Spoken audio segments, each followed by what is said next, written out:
motion to call the meeting to order? A second. Are we gonna wait for John and Molly or not really? They're here. They're in the front room. Oh, okay. They're conferencing.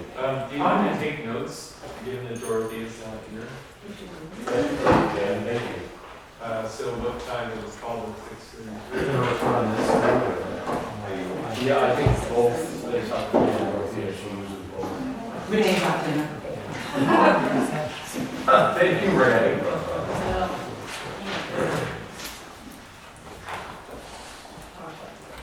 Was that seconded and, Didn't have a second, but all in favor? Aye.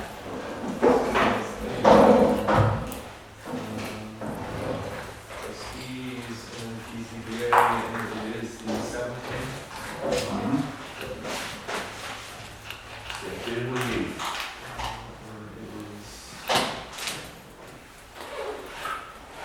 thank you for agreeing. Call to order. Are you chilly? A little bit. No.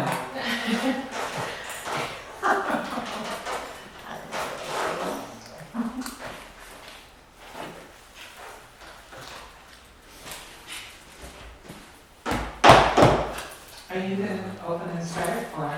Can you just give me 1 moment? Yep. Okay. Okay.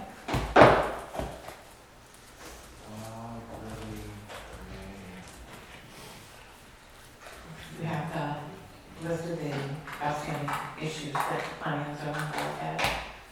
I mean, we've been going through them, Okay. but that's not, yeah, I mean, we were basically, we were on the hook for that memo, response to all of those Tuesday this week. So Okay. that's when we were gonna develop that. There were a few of them that were, I remember you saying, we don't want to get into it ahead of time so that we don't have to redo any work. But there are some of them that are like new definitions that, do you want anything to get ahead of this, or do you just not want to start until next week?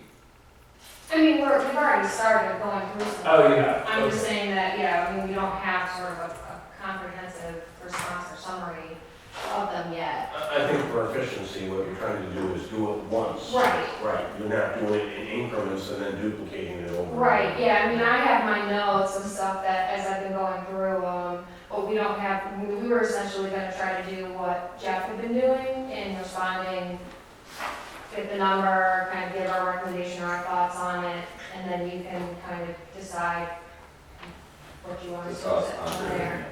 Yeah. So you're doing that on the Google document or you're doing No, the it's- memo to us? Yeah, yep, no, Okay. And you So have a the copy. outstanding issues, Bob, you were at the meeting last night. Yeah, they're in a text, I wrote them just because I wanted to remember what the issues were that were articulated by Justin last night, so I do have them somewhere, I think I just put them in. That's what's in the agenda. Oh, I don't have a printed copy of these. That's Oh, in what the it's in email. You want to start with the top one? Dan? Yeah, I think he's here.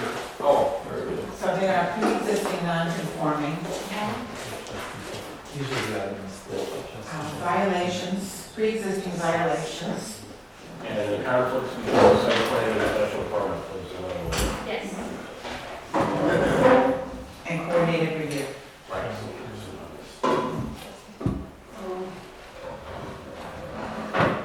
Right? Did I miss one? Sorry, were those the, Those were the ones that you mentioned last night, or Justin mentioned last night. Yeah, I've got all the problem. Did you guys get a chance to look over the list that was topic field around this week, so what we had discussed, I think, a couple weeks ago or something like that? Did you have any others to add at this time? Okay. I think these are probably the biggest. There are a couple others that I'd like to talk a little more about too, but I think these are probably more time consuming to straighten out. Sure. Well, why don't we let the planning board start? Well, there was an agenda. Can we stick to the agenda? Can we get a print out of the agenda? So here's the first thing. We were going to discuss and document what the various teams are trying to discuss tonight. I know this sounds basic, but I think it's important that we do that. So Justin, or somebody from the planning board, do you guys want to say what you guys are trying to accomplish tonight? What you would like to get out of this?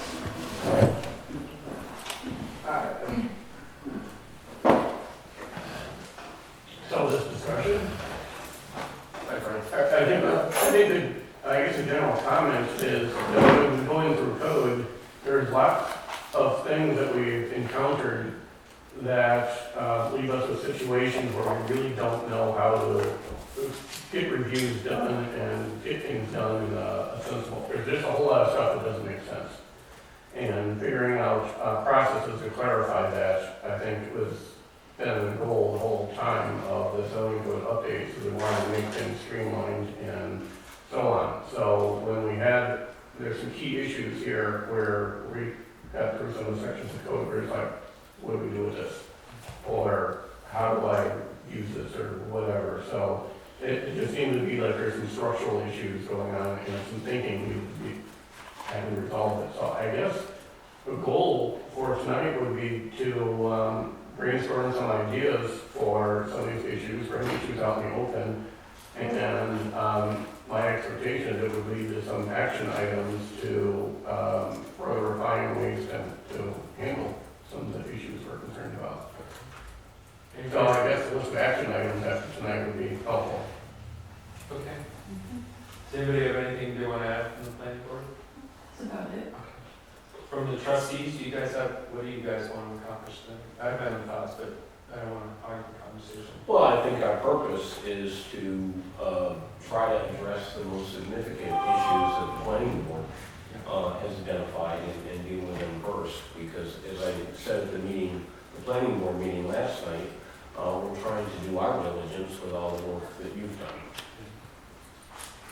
That would be, after that would be my hope, that your presence here will be able to respond and to sort of come to a conclusion, if you will, I don't know that word to use, with specifically, first, the list that the planning and zoning board have identified as their priorities, which came through in an email, and I believe you have that email.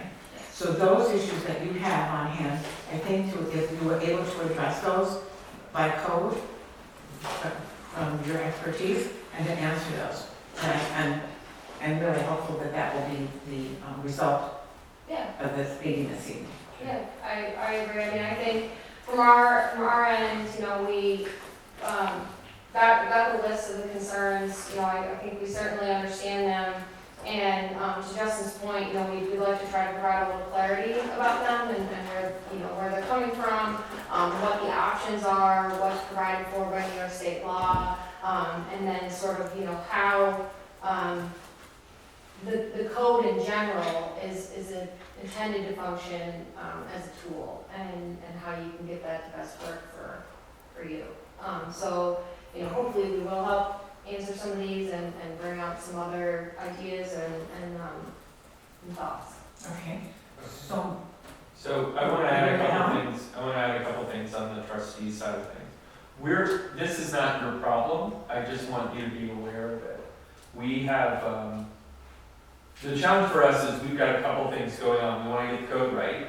That's number one. Number two is we don't want the moratorium to continue forever, or even that much longer, for fear of problems with people suing us. Nothing's been articulated in that way, but the longer that it goes on, the more risk there is of that happening. The third thing is a PR challenge, just with the general public in seeing that the village is under a moratorium. It just doesn't look good. And also burnout. The fourth thing is burnout of you guys, burnout of us, burnout of you guys. So those are the four things that are kind of in our heads, and they may not all work together. I don't think there's a single thing that could solve all four of those things, but those are the kinds of things that we're grappling with. Can I comment on that? Sure. Can you get all those out of your head? No, seriously, I mean, Yes and no. state law kind of sets the lower bound for what is necessary for when you can adopt code, and it's got to comply with seeker. And so, to comply with seeker, there has to be no potential significant impacts of the code. And until it gets to that point, you can't adopt it, or you can, develop an EIS and say that you've addressed it to the maximum extent practicable. But, I mean, if you look at the spirit and law, there's a pretty high bar there. We need to get issues fixed. So, if you want to adopt it, I mean, seeker doesn't care about the moratorium. Seeker doesn't care about, our personal schedules. It's got to get to the point where it's up to snuff per state law. So you guys had raised 4 or 5, I think there are 5 issues on the list. Some of them are related, and then whatever else you guys want to raise. So do you want me to just name the 5 and then you can pick where you guys want to start? Or you start with the one that you think is the most important? So here they are.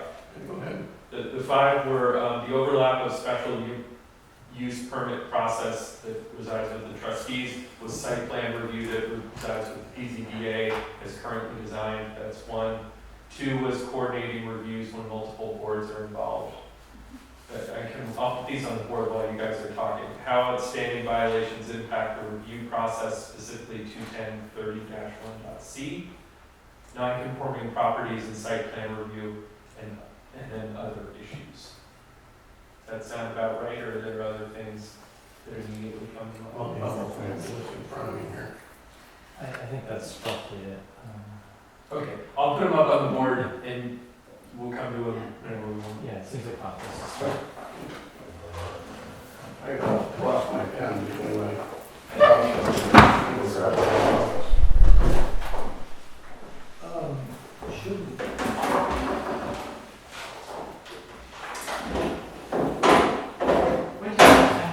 I'm kind of confused.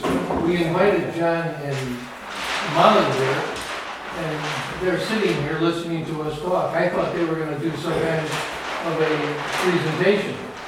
Well, we can walk through, I mean, we certainly have thoughts on these, and that's what we understood our role here to be tonight, is have a conversation about these top issues. So, I mean, if we just want to start, first, it sounds like first and foremost, it's that overlap with the special use permit process and site plan review. I think to be most productive here tonight, what I would suggest is we allow the planning board to articulate what their concerns are, and then we allow Molly and John,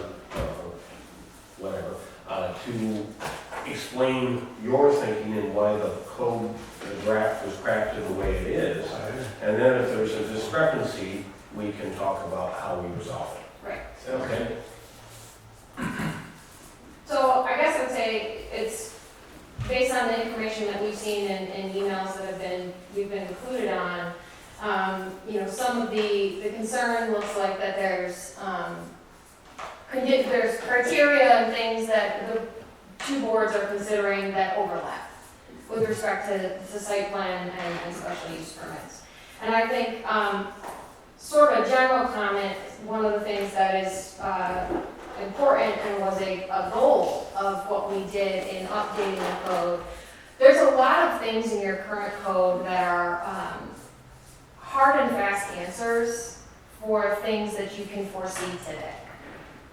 But what it doesn't do is it doesn't help you with things that might come in the door that you don't know, right?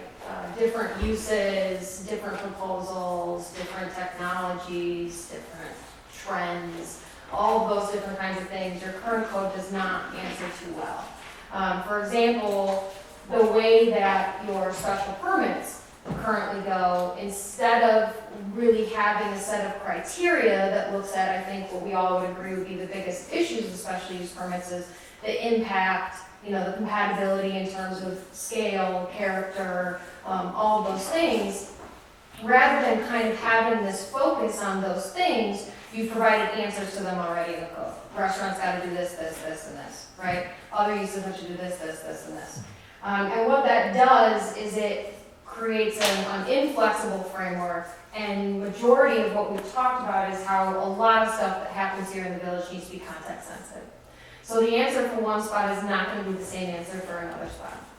So part of the reason why we went through and updated the criteria for special permits and site plan review is because we really wanted to provide this balance of guidance and standards.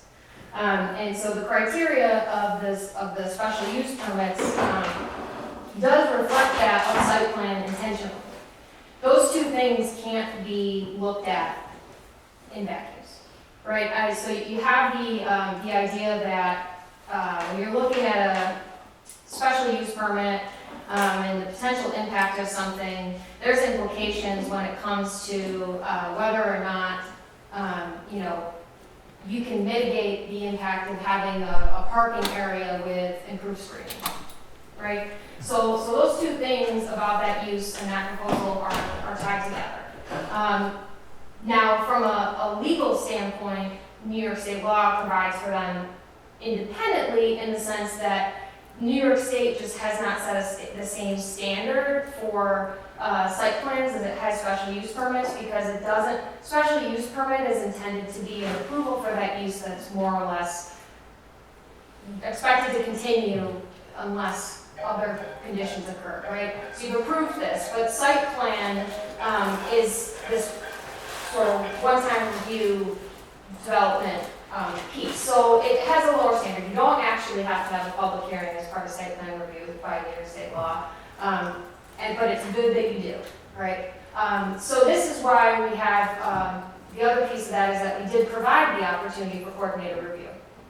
Because one of the things that's going to be really important for you as planning board looking at something like a site plan, it's going to be important for you, even though you might not have final say, we've still developed this process where you give a recommendation with a special permit application. So you get to look at both. You have the opportunity to say, hey, you know what, it's not an outright no to this use, but maybe if we reconfigure things, put the parking lot here, or, the instead of having the main entrance or whatever be right next to this residential home, we're gonna, orient things a little differently to kind of address and mitigate some of these potential issues. Can I segue with one other point that was part of our discussion earlier that I want to share with the planning board? Sure.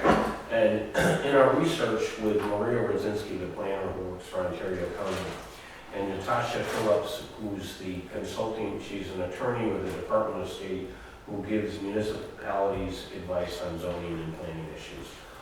What she told me is that one slight variation between site plan approval and special permits is that under site plan, you have a series of environmental criteria that are intended to be guidelines of what you try to do to mitigate.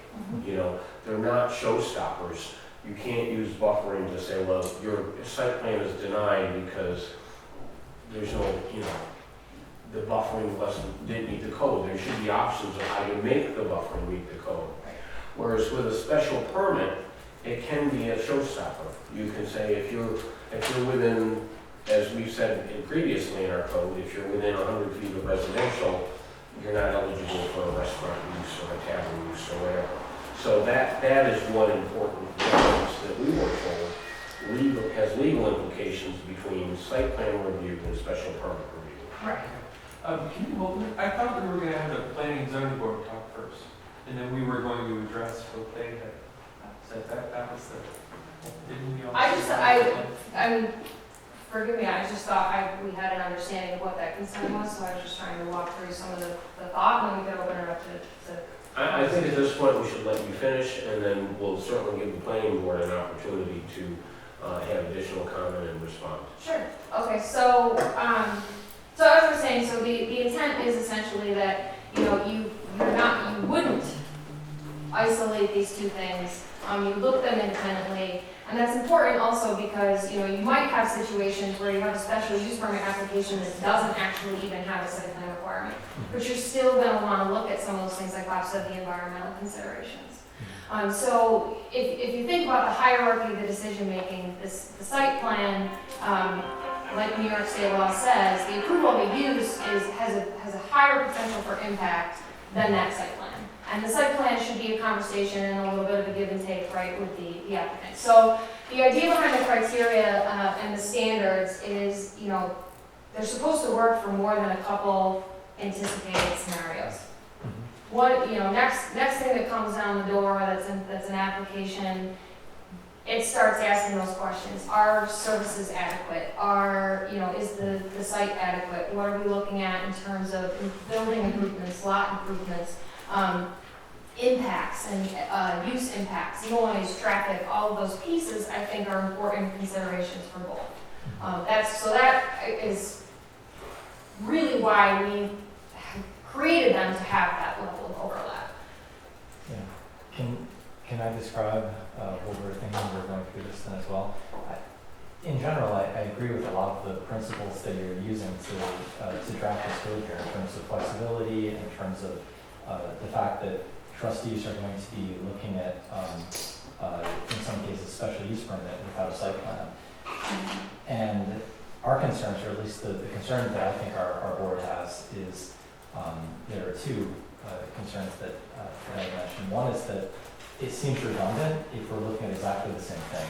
And from the applicant's perspective, that could be conceived as burdensome. And secondly, if we are looking at the same thing, it raises the possibility that two boards, when looking at exactly the same item, could come to different conclusions. And I think that from a public perception perspective, that would be less than ideal. Not even to go into possible legal issues.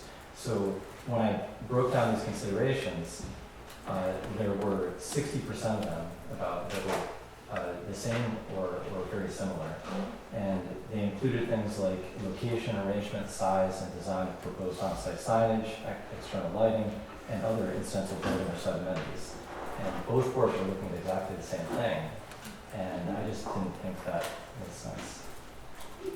The way, so we have been schooled is to consider site plans as anything that has to do with the physical layout. That's it, and that's pretty straightforward. There are some qualitative issues, but maybe even some of those can be enumerated in conflict in some way.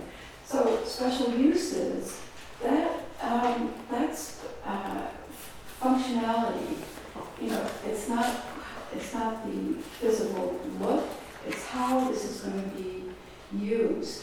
And that seems to be a very different category with different criteria. And so I think when you're looking, like as Justin just said, like some of the overlap is with the physical layout. And so I think that just kind of asks for, or at least opens the door to contradiction. If the code is pretty straightforward with physical layout items, I think a planning board, is the one with the practice and the schooling and the experience with that. So I guess I'm just kind of wondering if these aren't distinct enough categories that we could separate a lot more out than a 60% overlap. Right. So you're absolutely right? So the impact to land development versus the impact of the use are two different levels of consideration. So I think that's part of the reason why you'll see, obviously, the application requirements and in some of those considerations, it's for the special permits, it goes a step further more into the impact of the use, intensity of use, appropriateness, compatibility, all of those pieces. But I still think as part of that, this is one of the reasons why we set up the flow of the applications the way that we did. So ultimately, if site plan comes through, it meets all the standards and things, that the code's said. You've made some tweaks, you've made some recommendations here and there, but more or less, site plan isn't intended to be a barrier to someone doing something. Site plan is supposed to just help you get the kind of development or the investment that you're looking for. So that's why that in the review process, that comes with the recommendation on the special permit, and your decision on site plan is contingent upon them getting the special permit. Because by approving it, we're trying to make it, But could you just sure, say that again? sure. So the way we set this up, is that, Can I just pause for a second? I have to leave for a few minutes to go to the town comprehensive plan hearing. I will be back as quickly as I can, and I'd like the deputy mayor to run the meeting in my absence, so I'll be back as soon as I can. I think, so, like I was saying, so the way we set this up is for, the site plan to come through, the planning board looks at the site plan, meets all the standards, it is, it is, for all intents and purposes, an acceptable site plan, right? So you issue, an approval, and along with that, you're also taking a look at that, special use permit application, and, you issue your recommendation one way or another, right, on that use. So, what's the criteria for the recommendation? So, There is none. There is. so we're looking at the site plan according to criteria that are site plan criteria. Which are And identical now, to special and now permit we're criteria. asked to do a recommendation on the use out of our bailiwick. I mean, and it's going to be considered by the trustees in the exact same way, I think. Right, and that's purposeful, right? So you have a different perspective, and exactly the point. You have a different perspective, you have a different understanding. But so maybe some of the criteria for planning is going to have a different perspective than the trustees. So, Our perspective is about physical layout. just trying to make sure.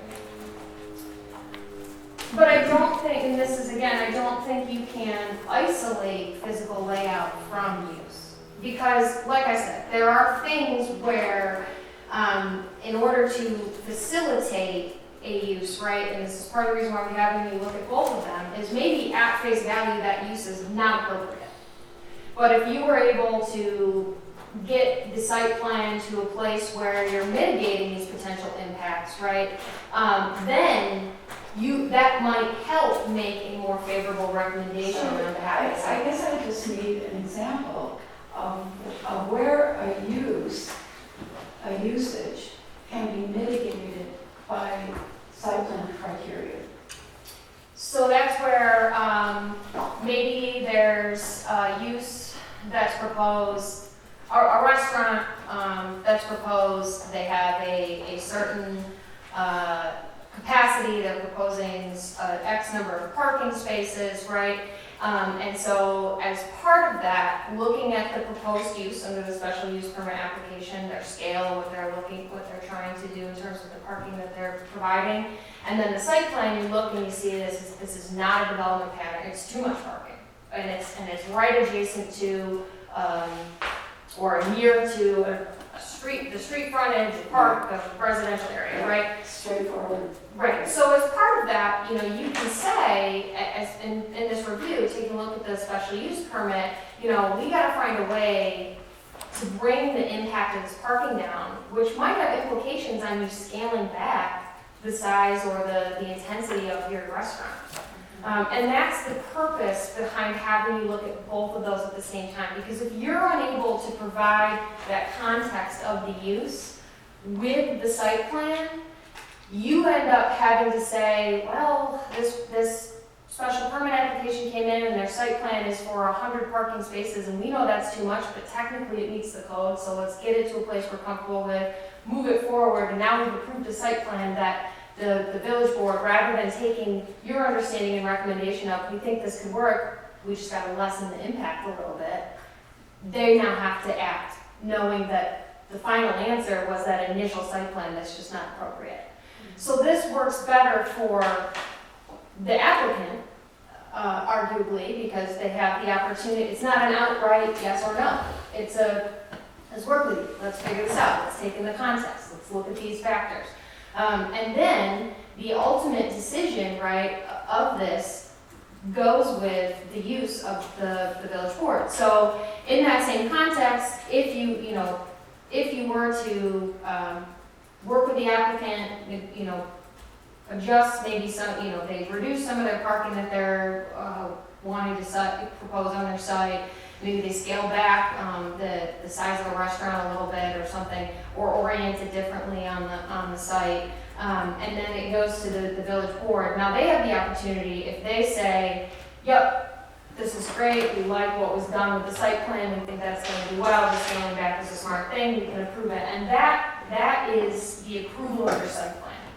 If the village board looks at it and says, you know what, this still isn't right, So who approves the site plan? you. But it is contingent upon, so that approval doesn't become like a final, for lack of a better word, until the village board issues a special permit. If the village board says no to the special permit, your approval of that site plan becomes null and void, because it's no longer even relevant. The use isn't okay, so you don't need the site plan because we said no, right? So the idea is to facilitate a conversation that makes that, your two perspectives talk to each other. So, sorry. I think we've only characterized the site plan review and not special permit review. That's what I think.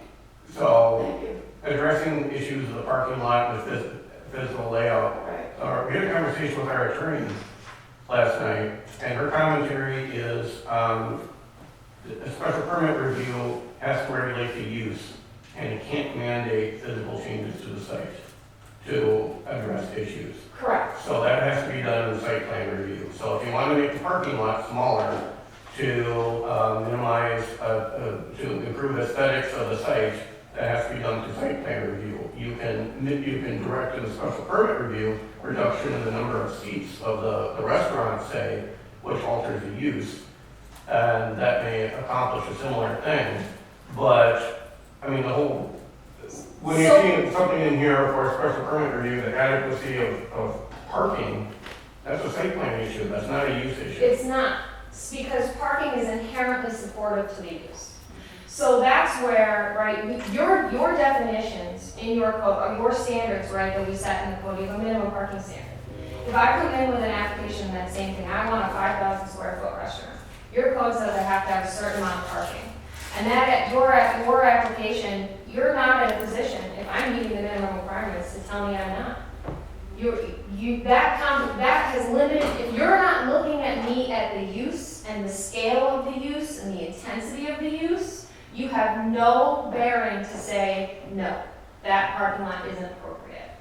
Because it's based on the scale and the intensity of the use. In the same way that you would have transparency.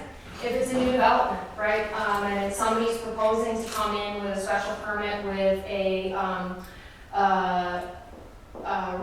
retail store, or a better example, medical office. Medical office wants to come in and they want to develop a parcel or infill something out of it, whatever. And so they're coming in and proposing, well, the nature of their use is we don't want 70% transparency at our storefront. We're a medical office, we're about privacy, we're not trying to have people look in and see the activity of what we're doing, right? That has to do with the use. But that has implications for what you're looking at in terms of how your building fronts the street, the orientation of it, and it also further has implications for what the Historic Preservation Board is going to look at in terms of your standards of design.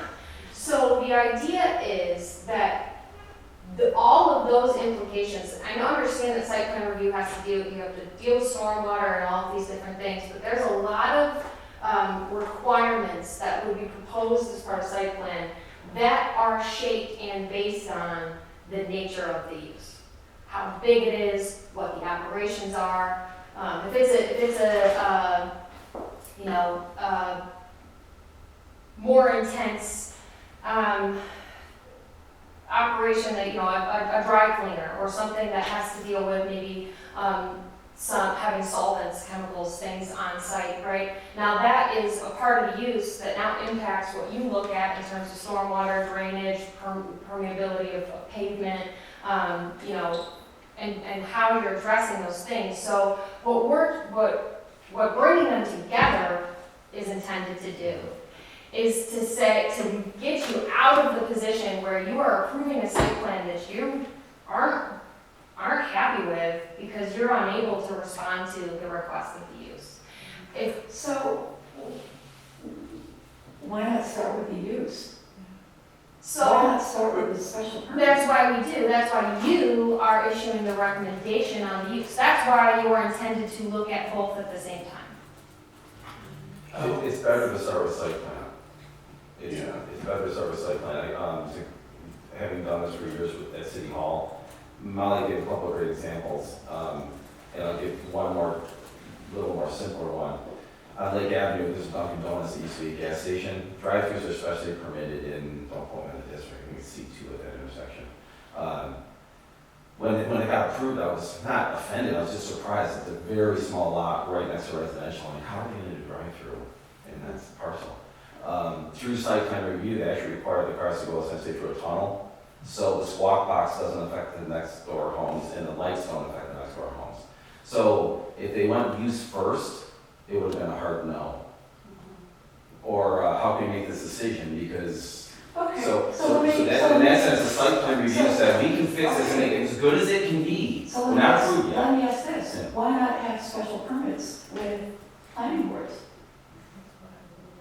That is, We see that quite often. How often, like percentage-wise? I mean, we've seen it with the elected body, we've seen it with the zoning board. Ultimately,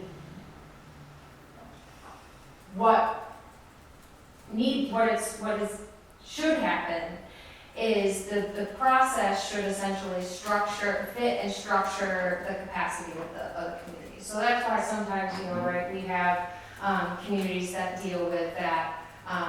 For example, they might not have a planning board, so the zoning board, does site plans and special permits, or the zoning board does site plans and issues a recommendation on special permit to the elected body. So I mean, there's a variety of different ways to do it, and that's one of the things about the New York State statute is you're not required to do it any one way.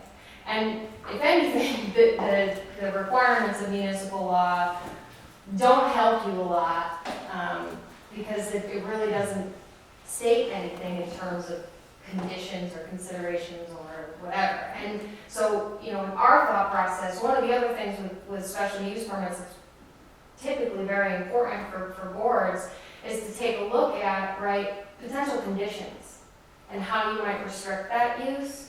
Okay, and if you have the opportunity to look at the entire environmental context of that, you have the opportunity to respond to that as part of the special use permit. So we're actually, Better ways to do that than we Yeah. are. I don't know that. Could I interrupt a moment? This is exactly not how I wanted this meeting to go. I didn't want to sit here and not have a chance to prepare for debate with the consultants on, they like the way the code is, and we have issues with it. I was not prepared to sit in here and debate on that, but I want to say if we have issues with this, I need to spend a substantial amount of time looking into, how the nuance of the special permit. I'm not that educated on all this stuff. I'm not prepared to have this debate. And this is not what I wanted to just listen to consultants defend what they've worked on so far. What I wanted to be able to do is present what these are issues and come up with maybe brainstorm some ideas of different ways to address them. And defending it and saying it doesn't need to be addressed is not what I want. I'm not hearing that from them. I hear what you're saying. I'm not hearing these guys being rigid in what they have produced. I hear from them, we're going to do it the best way that makes sense. I think what I'm trying to make clear to you is, right, if you have a collective discussion and your collective discussion is, we want the planning board to look at the environmental factors only, and we want the village board in issuing the special permits to be looking at the use itself, and those considerations only, we can make that happen. But what I'm gonna tell you is communities that do that end up in significant legal issues.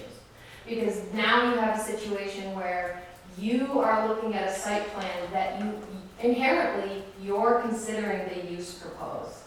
Inherently, as part of your site plan. And if you look at that site plan without the considerations of special use permit and say, yup, it's okay, and the village board says, says no. I just think you're making a case for planning boards to do special permits. actually.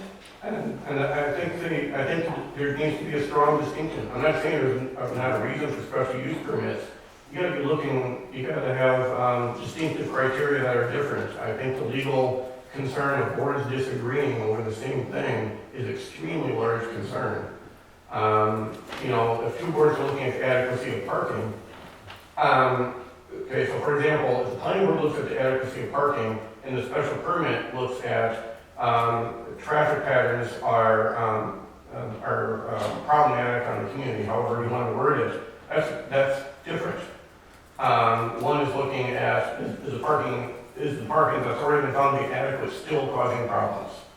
I mean, I think there could be an argument made for that, but I would just have to say here is that having two boards looking at the exact same things doesn't make any sense. So I understand that as a, you definitely, right, have, the potential, right, to, I mean, as you would with any board, the composition of any board and working even between members of the board, that you're gonna interpret things maybe potentially a different way. I think we could try to provide a little bit more clarity on some of those things, but again, I wouldn't want to completely separate them. And one of the things is, it's that next step question. So the idea behind the planning board looking at site plan, you have the regulations, the guidelines, the criteria, the code that you're looking at, and you're in the way that it's currently drafted, right, at the same time you're looking at this use. So you can have that conversation and you can say, look, the use is too intense this way, and that way. And, you know, we think that you need to adjust it this way, and maybe the site plan could be better, it could be improved in these ways. So that decision that then goes forward, that's why the argument is exactly what you're saying. I mean, you're the experts on that use, on that consideration. Now that recommendation goes to the village board. Now the village board might look at it from a different perspective and say, regardless, this use is inappropriate, right? And I think one of the reasons with the conversations we had around the table that it was stated that the final decision on special use permit would be with the village board is because it is seen as you are making a definitive decision about a land use change, for lack of a better word. You're saying, we've identified this use as having a potential, there's potential for conflict or incompatibility, and so what we want to do is look at that. We've got our planning board taking a look at the context of that use, taking a look at the site and the mitigation efforts that can happen, what's appropriate in terms of development, how we can address some of our other considerations in terms of community character, stormwater management, all of these elements as part of that. And then the village board comes in and says, yes, we agree, this use is, the site plan supports this, the use is appropriate, we'll make that change, essentially. I mean, you're saying this use is now becoming permitted. We've issued this permit. As long as you operate in these confines, you're good to go. So that's the only reason I from my recollection around the table, that the final decision remained with the village board. And that the intent, I think, is not for the village board to say, to combat what you're trying to say. I think it's to help them make a more informed decision, but then they can be the ones who are held responsible for the ultimate use decision as it relates to land use. So last night our attorney gave us some reading material over this as well, Sure. and it was the Patty Salkin book on part of the chapter on that related to special permits. And a couple of the concerns here that I think are relevant is that they say that special permits are the second most litigated thing that they see in New York courts in planning and zoning, second variances. And the litigation usually occurs on the abuse of discretion And so it seems to me that when you've got the ability for two boards to disagree on the same criteria, if I were an applicant, I would say, well, it seems like they're abusing discretion, Right. and I'll file an Article 78 to protest So- this decision. Again, I understand that, I would just say, from a planning practitioner standpoint, providing you the opportunity to look at both concurrently and in context gives you an essential nexus between the two. I think one other point here that I think is also relevant is that since a use that is permitted by special permit is allowed, if it checks the boxes, as it says in the code, as it lays out the criteria for consideration, you've got to allow it. And I think that, to me, it's a little bit concerning if the site plan, which presumably is going to have strict criteria for interpretation, if that is dependent entirely on the special permit, I'm not sure if that entirely makes sense based on this, because it seems like you would want to provide those criteria for the evaluation of the site, and then maybe make that decision null and void, but not kind of uprooted by the special use permit. I don't know, anyway, just a couple of things. Can I ask the question in a slightly different way? To pivot off of what you're saying, Matt, can you help me understand a scenario where everything gets through the site plan review and they have agreed that, or they've changed it in a way that it works, and we would say no as the trustees? Because I want to understand then how that wouldn't be the discretion of the trustees, because we've reviewed everything, or 60% or whatever, same with the criteria, we've taken their recommendation, we would say no, why?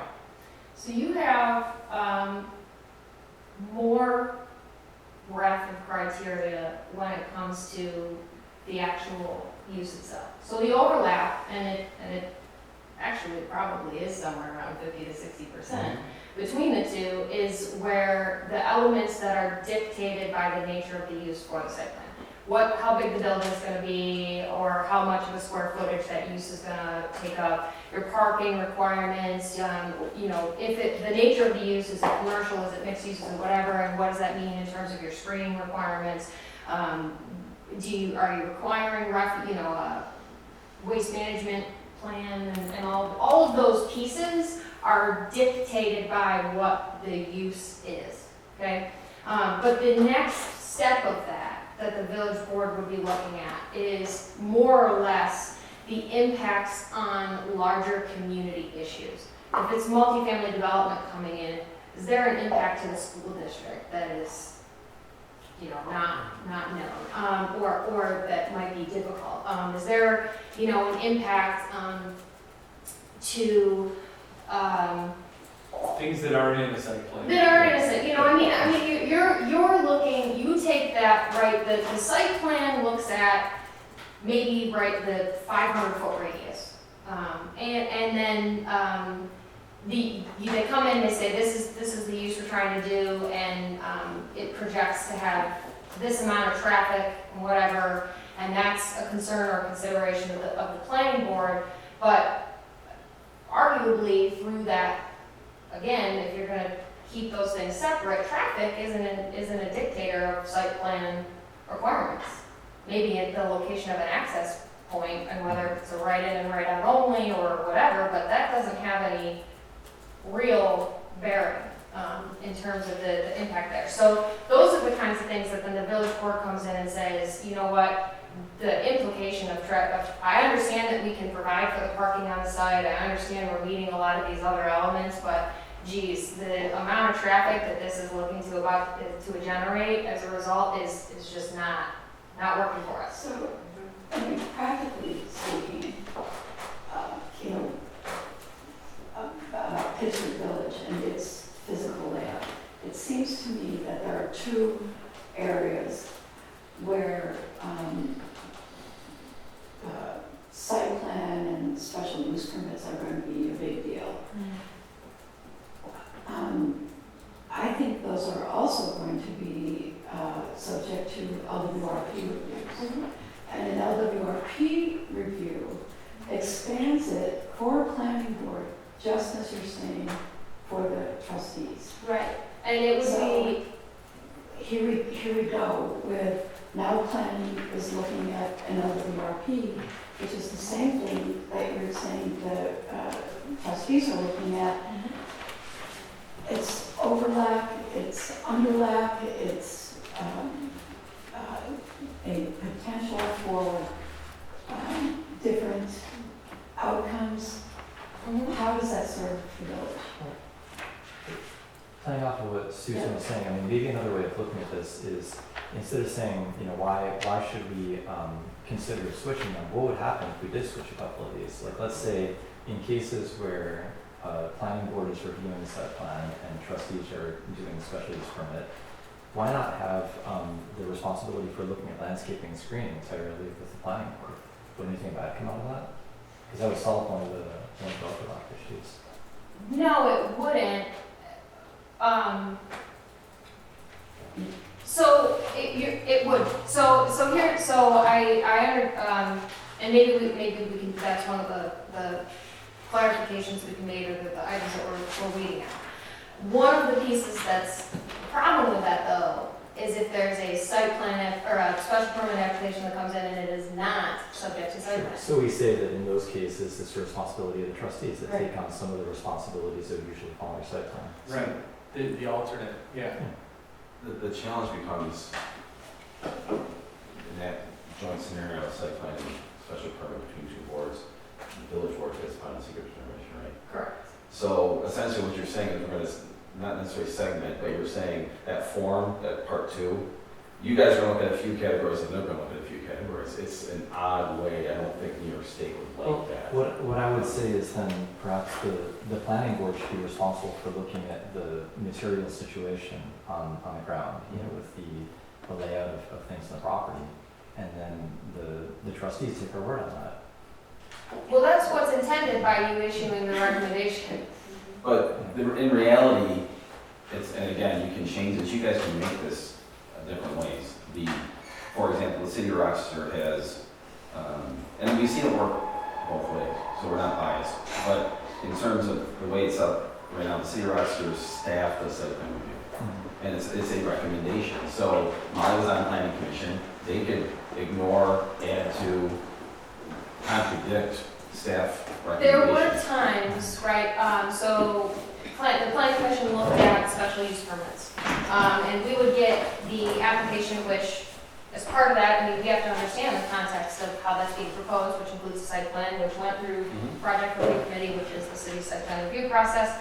And we take a look at that, and as we're discussing the intensity of this use, we're realizing that, you know what, we might need to change an element of the site plan. And we can make that a condition of our special permit because it's directly related to the impact of that. So that actually might be related to, and it was frequently for us, saying, listen, your site plan might meet our minimum requirements in our code, but what you're proposing here, we need more, we need a wood stockade fence that's gonna be a complete level of screening rather than just a couple of the trees and bushes that our code requires. You know, we want you to, we understand that the setback in this situation is X number, but we've got a bunch of residents here talking to us about that impact, and you know what, we need you to accommodate that and adjust that. So that's where there are site elements that even though you might have made a decision and determination, your decision and determination is more or less based on what the minimum standard of the code is. The special use permit part of that says we're going to take a look at that and see if that went far enough.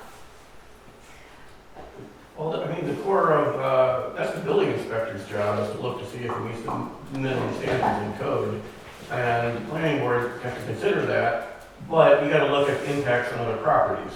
And then you tweak the layout of the site to minimize the impact. The only thing that I've heard you say that makes some of it a sense is looking at community-wide impacts. And it seems a lot of this could get resolved by eliminating most of these criteria. If you were to strip it down to the larger criteria-wide impacts, I noted maybe items 1, 2, 3, and 7, which are, alter the character of the neighborhood or be detrimental to the residents thereof due to noise, odor, yada yada, create significant traffic congestion, hazard to health, safety, and general welfare. I mean, there's a lot of things that can fall under those buckets, but And you're saying adequacy of those, landscaping. you're saying those would stay with the planning board? Or No, those could be considered by the special permit, the larger community-wide issues. So if they're not, community-wide issues aren't remediated adequately by the site plans or whatever, I mean, that could make some sense. But the adequacy of landscaping is just not a reasonable thing to be considering in a special use permit. And particularly if if the planning board's already looking Right, what for if it. they haven't? What if the special permit was Then it's all, I mean, if they're coming in for a special permit, they're not changing the exterior of the property. It's an existing, conforming, whatever, it's already there, you can't force them to change it. But you can, in the sense that, say, If it's bothering somebody, you might be able to. No, so you have very clearly defined goals and objectives as part of this document, what, for landscaping and screening, for example, there's a list of objectives of what it is you're trying to achieve. And if a special use permit comes in and you have an existing site that has no buffer, there's a parking lot there, but there is no buffer. They're not proposing any site changes, they might be coming in and asking for a special permit, and the board saying, well, you know what, this wouldn't be appropriate unless you put landscaping and screening in. So you are gonna have to go and take a look at that and propose that. So there is some, I'm not trying to, say your concerns aren't valid, they are. But there is a reason why this is intended to be a communication and a relaying of those considerations between the boards. And it's, the way it's structured currently is we've just essentially put it in the flow where the flow of information, review and recommendation goes from the planning board to the village board as a result. No code is going to be able to foster a situation where there is zero potential for conflict or differing opinions. That's gonna exist. Even in, right, that's why you have board members of 5 or 7 members, because there would be people who view this very differently. I think clearly you're lucky and it's great that you all share, I think, the same idea and understanding of the vision of the village and the goals of the village. But regardless, there are going to be times when people interpret these standards differently, in the same way that people might interpret seeker standards differently. Can I jump in? Yeah. What is there any merit to doing an exercise that is specifically about redundancy and a specific exercise on pruning the things from one or the other that might cause trouble? I'm sure in some way you've done that, but to their point, I really hear that point, and I can't get off of it, that why would we both cover the same things? I understand there are things that we need to look at differently, and maybe some of the intangible things, impact on community and traffic and those kinds of things. Traffic's not intangible. Impact on community, those kinds of things that aren't as black and white. Can we strip out some of the more black and white redundancies is what I'm asking. I guess I would say, the answer to that is yes. If you wanted to be more hard and fast with the parameters that each of the board has, then absolutely. I would say my recommendation is to give yourselves as much latitude in both of the processes as possible. Because my worst case scenario for the village board, it's like kind of like the screening one, that you really want it, but the standard's not there. Now you could use your discretion because you're asking for something that's not articulated. You can always defer to the planning board. You can say, geez, the planning board's done a great job addressing 7 through 10. We're not even going to think about it. They nailed it. Nice job, everyone. We're going to focus on the 3 things. But the reality is, as it's written right now, they're final say. So you guys are an advisory board. I've been in the position. You want to be a part of a final decision. That's a different conversation. And there's not an opportunity for the village board, right? So if we were to strip landscaping, adequacy, parking, some of those other more environmental site things from your level of review. The way that a site plan is approved and then comes to you, you are unable to comment on that. And you are unable to provide any context in terms of criteria, what's the word I'm looking for? Conditions for that use that have any site consideration to it. And that, I think, ties your hands in a way that you don't want it to. So what's the danger of letting the planning board handle the special use permits? So that because I hear some of the concerns are that there's gonna be some back and forth, some confusion from an applicant's perspective, and the process is gonna be a little slower, which, there are good and bad things to that, but what is the danger? If you're saying some municipalities do it that way, what are we afraid of if we hand that responsibility to look at the community impacts and all of that over to the planning board? Sure, so essentially it's just your policy and your interpretation of, the planning board's latitude is what you give them. And their purview is exactly what you dictate as part of local law, zoning, and everything else. So if you were to provide them with that, I would say the only thing is that they may or may not be agents to speak to some of the things that I talked about as larger quality of life issues. Is this, and I could be wrong, is this development proposal that's mixed use and includes some housing pieces, is that achieving one of our goals in terms of the housing, diversity in housing stock, quality, all these different things? That's one of our policies, our greater pictures. But they do this with the LWRP already. I mean, they have great breadth of knowledge on this, and they're already doing this for so many things. How would the site plan, or the special use permit be any different than the LWRP, which is very... It would just mean on, for the planning board to feel comfortable speaking to more specific things like adequacy of utility infrastructure and its greater impact on the system. Like I said, maybe school considerations, maybe traffic considerations. Maybe there's situations where you're dealing with, interactions and access with county or state DOT. And now you've got an unelected body making some of those decisions. I'm not saying that's for better or worse.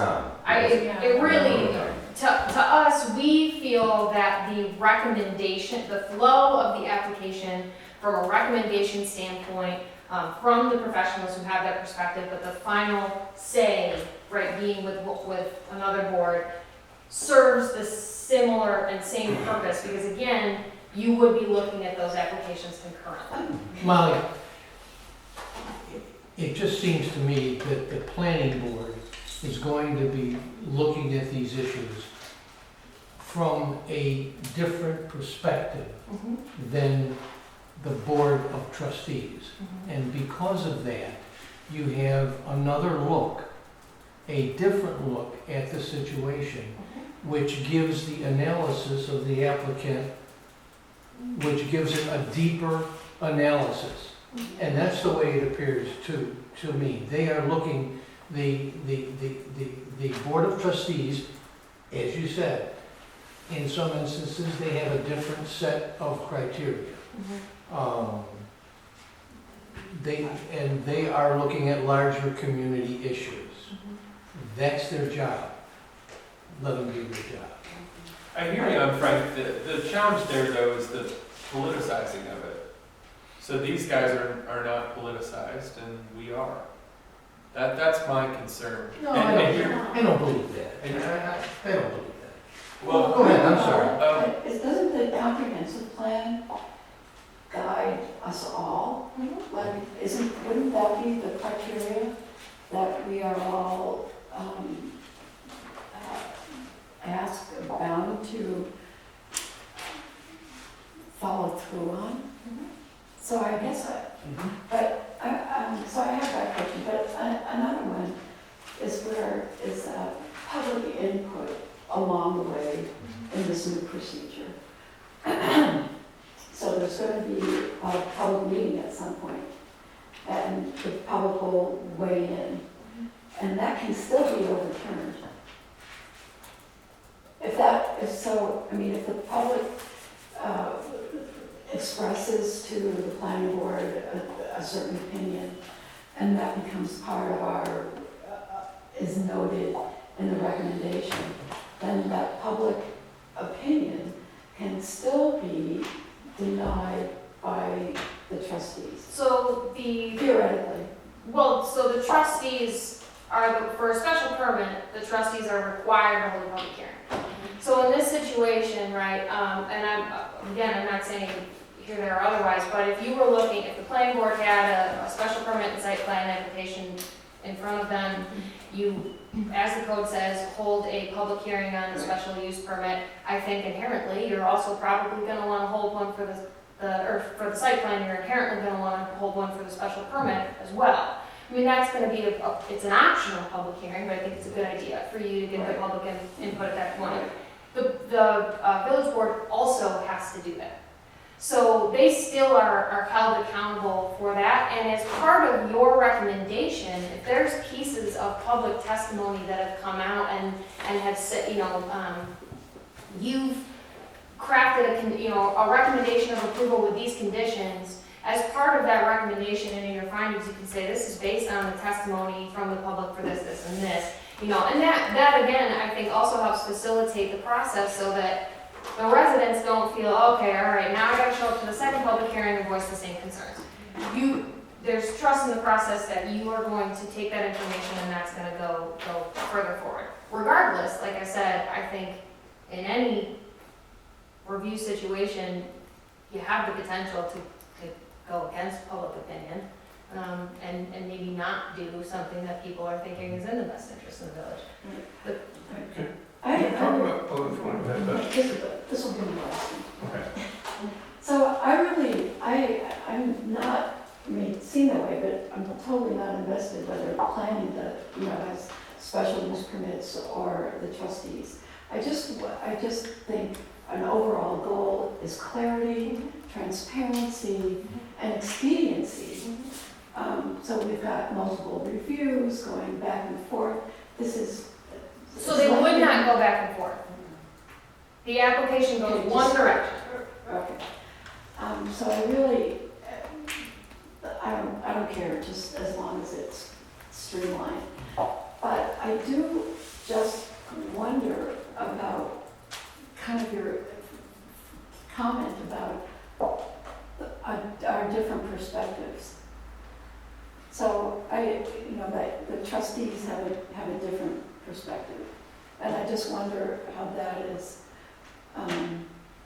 making its way into the code, or not. I'm really haunted by something Justin V said to us at the beginning of this exercise. It's really stuck with me. You were talking about fracking. Remember this? Fracking, okay, yeah. And you were saying if fracking had been given to the politicians, they would have allowed it in New York State because it'll create jobs. I'm a hero, isn't that great? But it was given to the scientists to figure out, and they said no.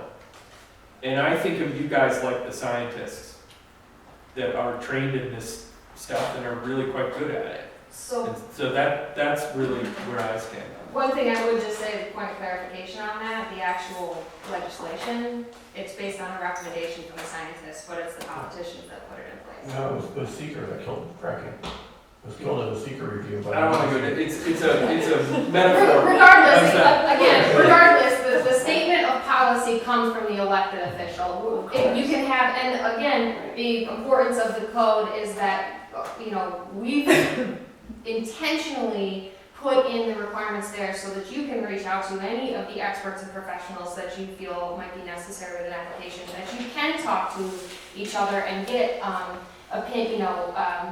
one of the things that we're not talking about here is pretty much anything that has a site plan review is also going to need certificate of appropriateness. So as part of that, rather than waiting until the end of the process to get this stuff in front of the HPV, why not have the application as a part of, your policy. It comes in, it goes to all, the boards, relevant boards, and from the beginning, the HPB has the opportunity to take a look at it and say, you know what, there's not a lot of stuff that we are concerned about with this. We're good, we'll wait till you come to us for the certificate of appropriateness. Or they say to you, because again, there are pieces of site plan review that overlap with some of the certificate of appropriateness pieces, building orientation, scale, entrances, connectivity, all of these different things, how they relate. That's an opportunity for now in no binding way, but just to help you with your jobs to say, all right, we're concerned about, the HPB can say, we're concerned about scale of the building in this area and how it's oriented to the street so that it continues the character of this one area or whatever, right? And they can give you that information, you can work with it, so it becomes, I think, a little bit more collaborative. Again, because you have boards with different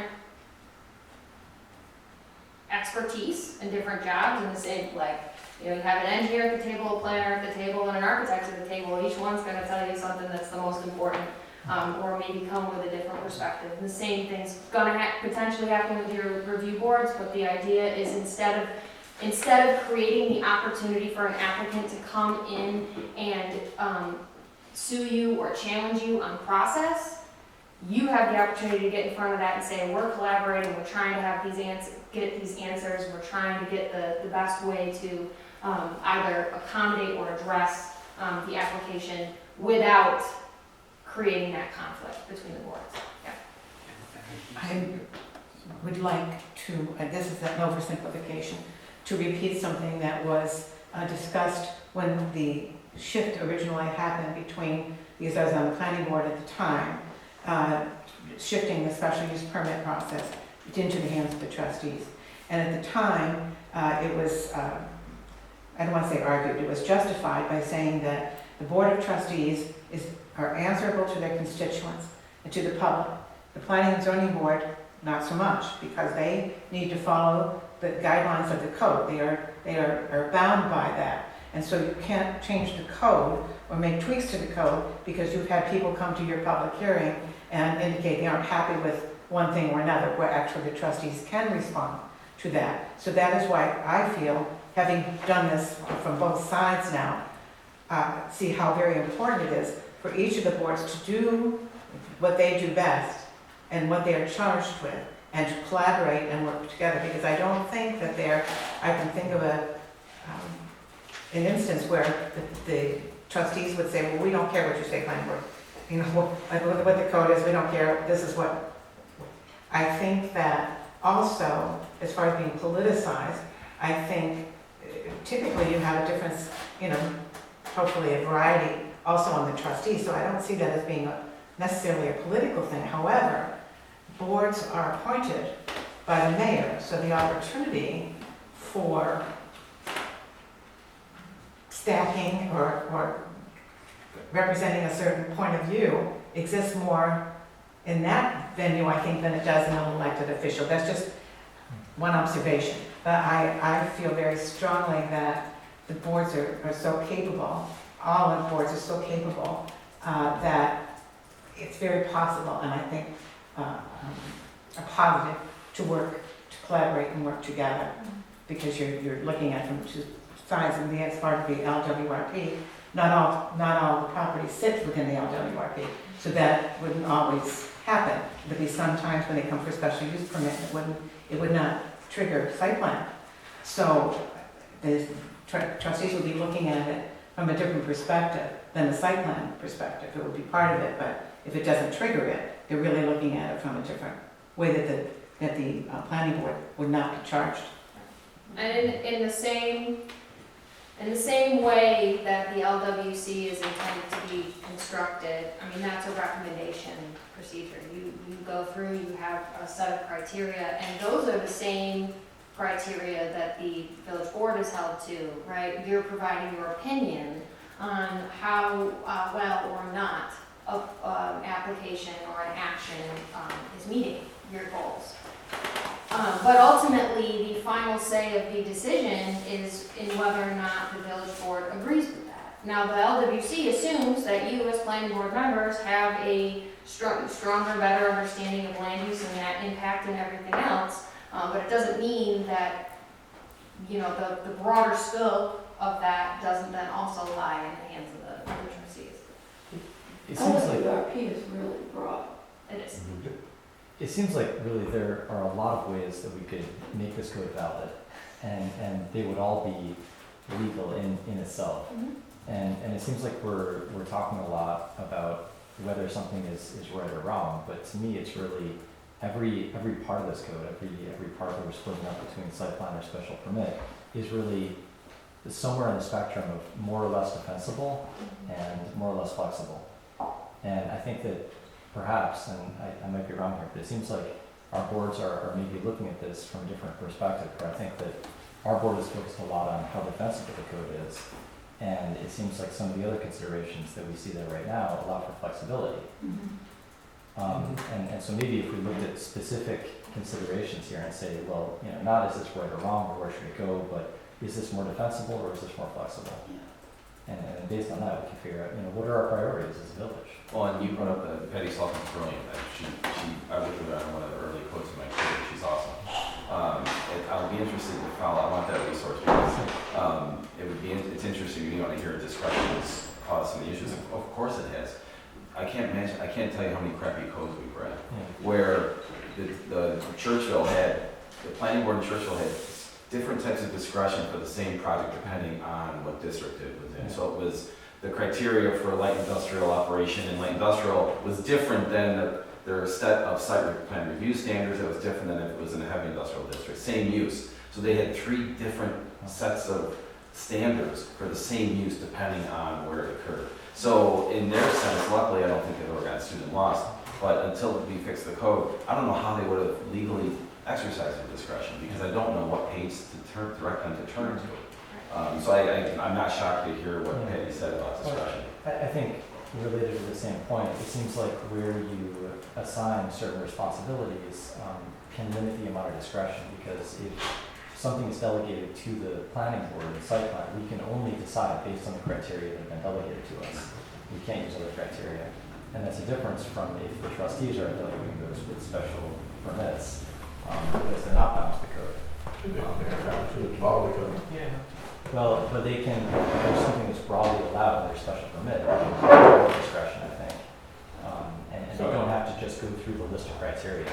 And it seems like based on what Patty Salkin is saying, it seems like based on what Patty Salkin is saying, there's more room for discretion on the side of the trustees, which could allow more flexibility, but also more potential lawsuits. I see that too. Well, one way to maybe think about this is, are there certain, if there were less things that the trustees, less things that came under the special permit, then there's less things that can possibly overlap, right?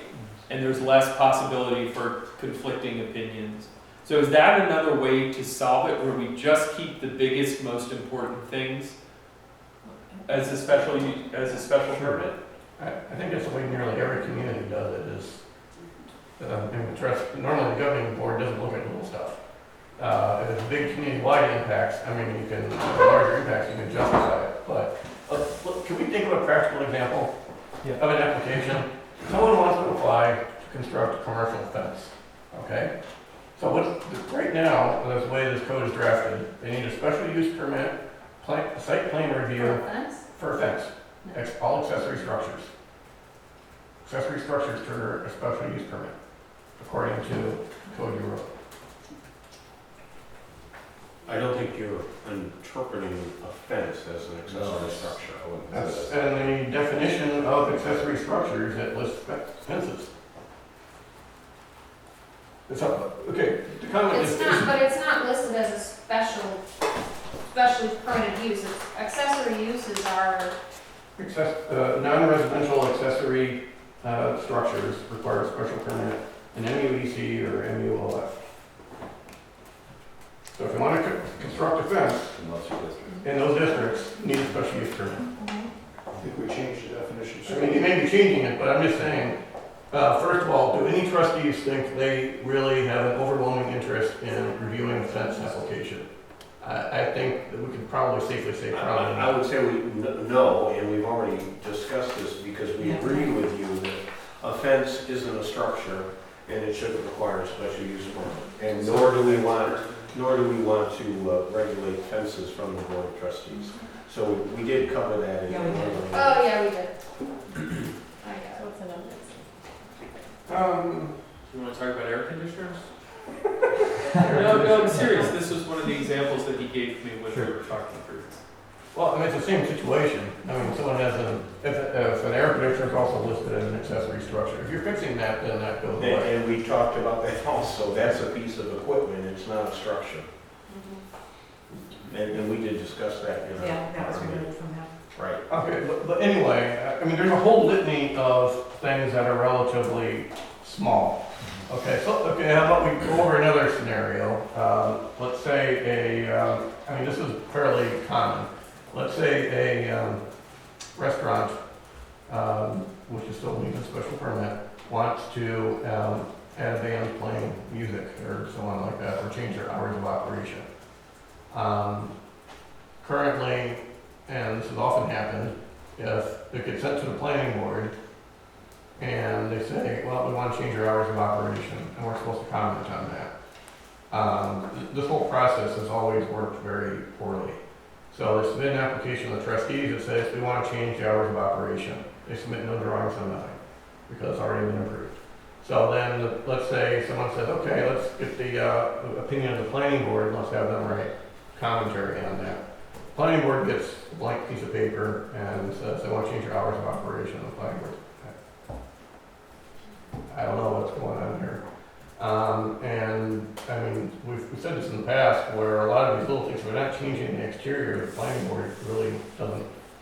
Well, I Doesn't want to think read reading that. through the stuff that Mindy gave me, or Justin gave me through Mindy last night, it sounds like that, there was a case made in here for operational issues to be considered through special permit, and issues that would be a game changer, like if the noise from that music is going to become a nuisance because there's a house 20 feet from where the patio is.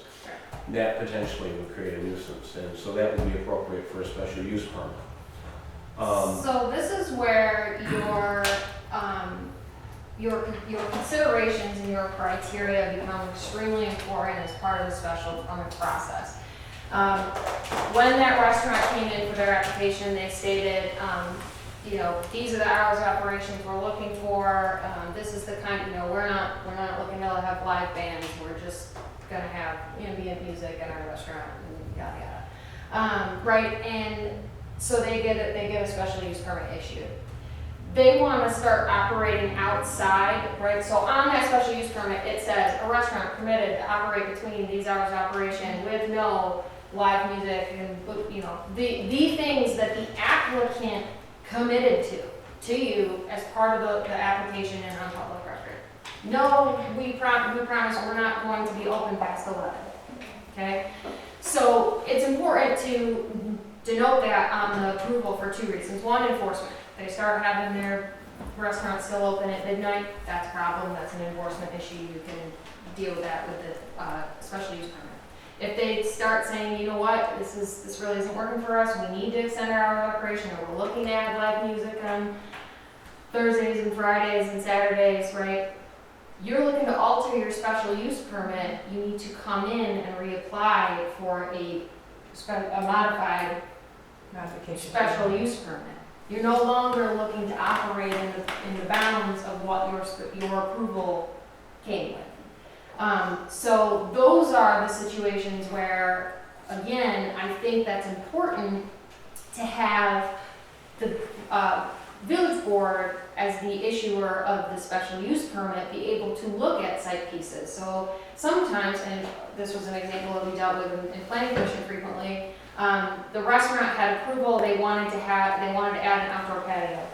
And the outdoor patio was gonna have, X seats and maybe a speaker or something, I don't know. And they come to us, and in looking at that, we, if we weren't able to look at the site considerations, our answer would be no. You're looking to be right adjacent to this residential thing or something else, I don't know, and, and it's just not gonna work, versus, okay, this might work if we can figure out a way to put up some, some buffering so we can reduce maybe that noise impact, or let's start talking about how, all right, you wanted a 1,000 square foot patio, fat chance, let's talk 500. So those pieces,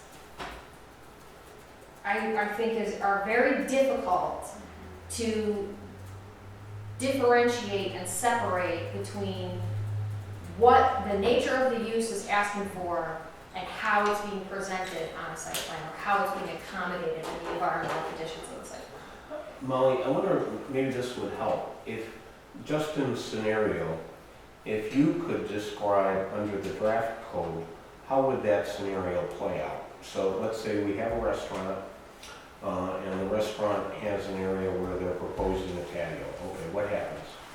Okay, so they want to add the patio. Their proposal would include, right, as part of that site plan, they're proposing an external change. So that special permit application would be submitted to the planning board along with a site plan application. The planning board would take a look at both of those in the context of the criteria. Again, some of those being overlapping because same thought process. Hey, this patio is too big. We need you to take a look at minimizing that impact, and if you reduce it to 500 square feet, you can make your setback now from the rear yard a lot better. We think that's going to help you mitigate the impact a little bit better. So you work with the applicant, you get the site plan to a position that you're comfortable. I mean, this is all presuming the applicant is going to be receptive. I mean, if the applicant wants to continue with a crappy proposal, then fine, you're just going to say no. But, so, all right, you've got the site plan to a place where you're comfortable, you issue your approval of that, and you, in that vein, look at the special permit and say, in this application, as they stated, that the outdoor patio is going to be open and no later than, midnight on Fridays and Saturdays and whatever, and, the applicant stated that it'll close at 9 on weekdays and whatever, this is the scale and the size and whatever, everything else that's part of it. With the site plan application that we approved, we recommend that you approve this, right? And maybe there's some criteria, right? Like, you cannot host live bands on the patio. If you want to do that, you gotta come back, you gotta talk to us again. So then that site plan approval goes to the village board, along with your special permit recommendation. The village board takes a look at the site plan, they take a look at the special use permit criteria. They're looking at, again, arguably some of the same criteria, but then some more in terms of the impact of the use. And your decision on whether or not the site plan or the special permit is appropriate becomes the final say on the whole thing. Can we look at this from another perspective? They come in for the same application. They go to the trustees to look at their patio, and they go to the planning board to look at their patio. Trustees look at this and they say, well, this neighbor is awfully close to that patio, and let's make this a little bit smaller. And they go to the planning board, and the planning board says, well, this really doesn't look very nice this way. Let's shape it another way. And so now an applicant has two different sets of direction from two different boards. Which is why they start with you. No, they're concurrent reviews for the code. No, your review is concurrent. That's why the site plan, the special permit application does not go to the village board until you have issued your recommendation. Isn't it required to be heard within 62 days of the application? Per state law? No, that special use permit application. Or are you saying it's incomplete until? That's part, again, so that plays into the situation in which before the boards issue their decisions, you're making that resolution to say, like an application like that, you don't need a traffic analysis, and that is one of your requirements. So before you make that decision, you say as a board, make a resolution to accept this application as complete with the, exclusion of items C, D, F, and G, right, of our site plan and application review criteria. Great.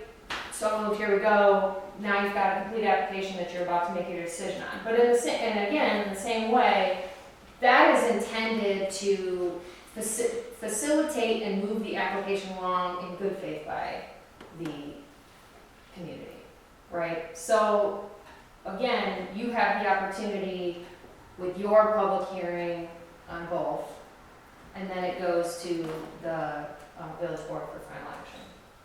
Okay, so basically then, if site plan goes first, effectively what the criteria is, if the site plan could not remediate impacts on the community.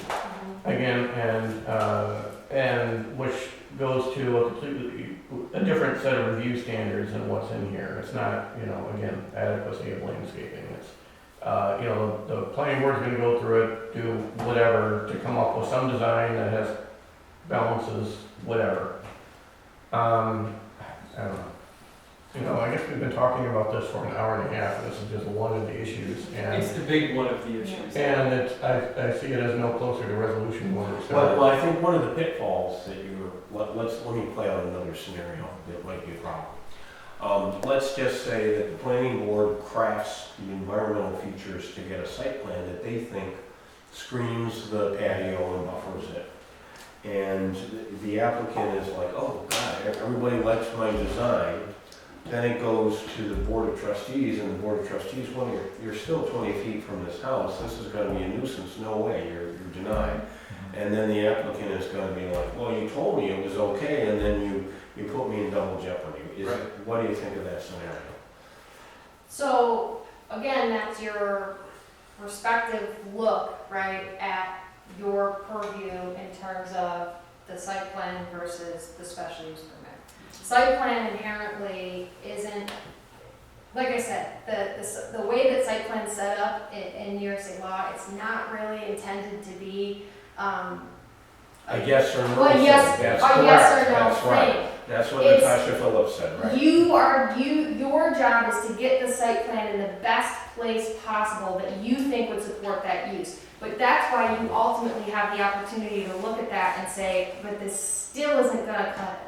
Yeah, I think what needs to happen here, if this is gonna work, is that it's gonna have to be well explained to the applicant, so they know that environmental crafting happens in site plan, and then the operational discussions happen in special permit.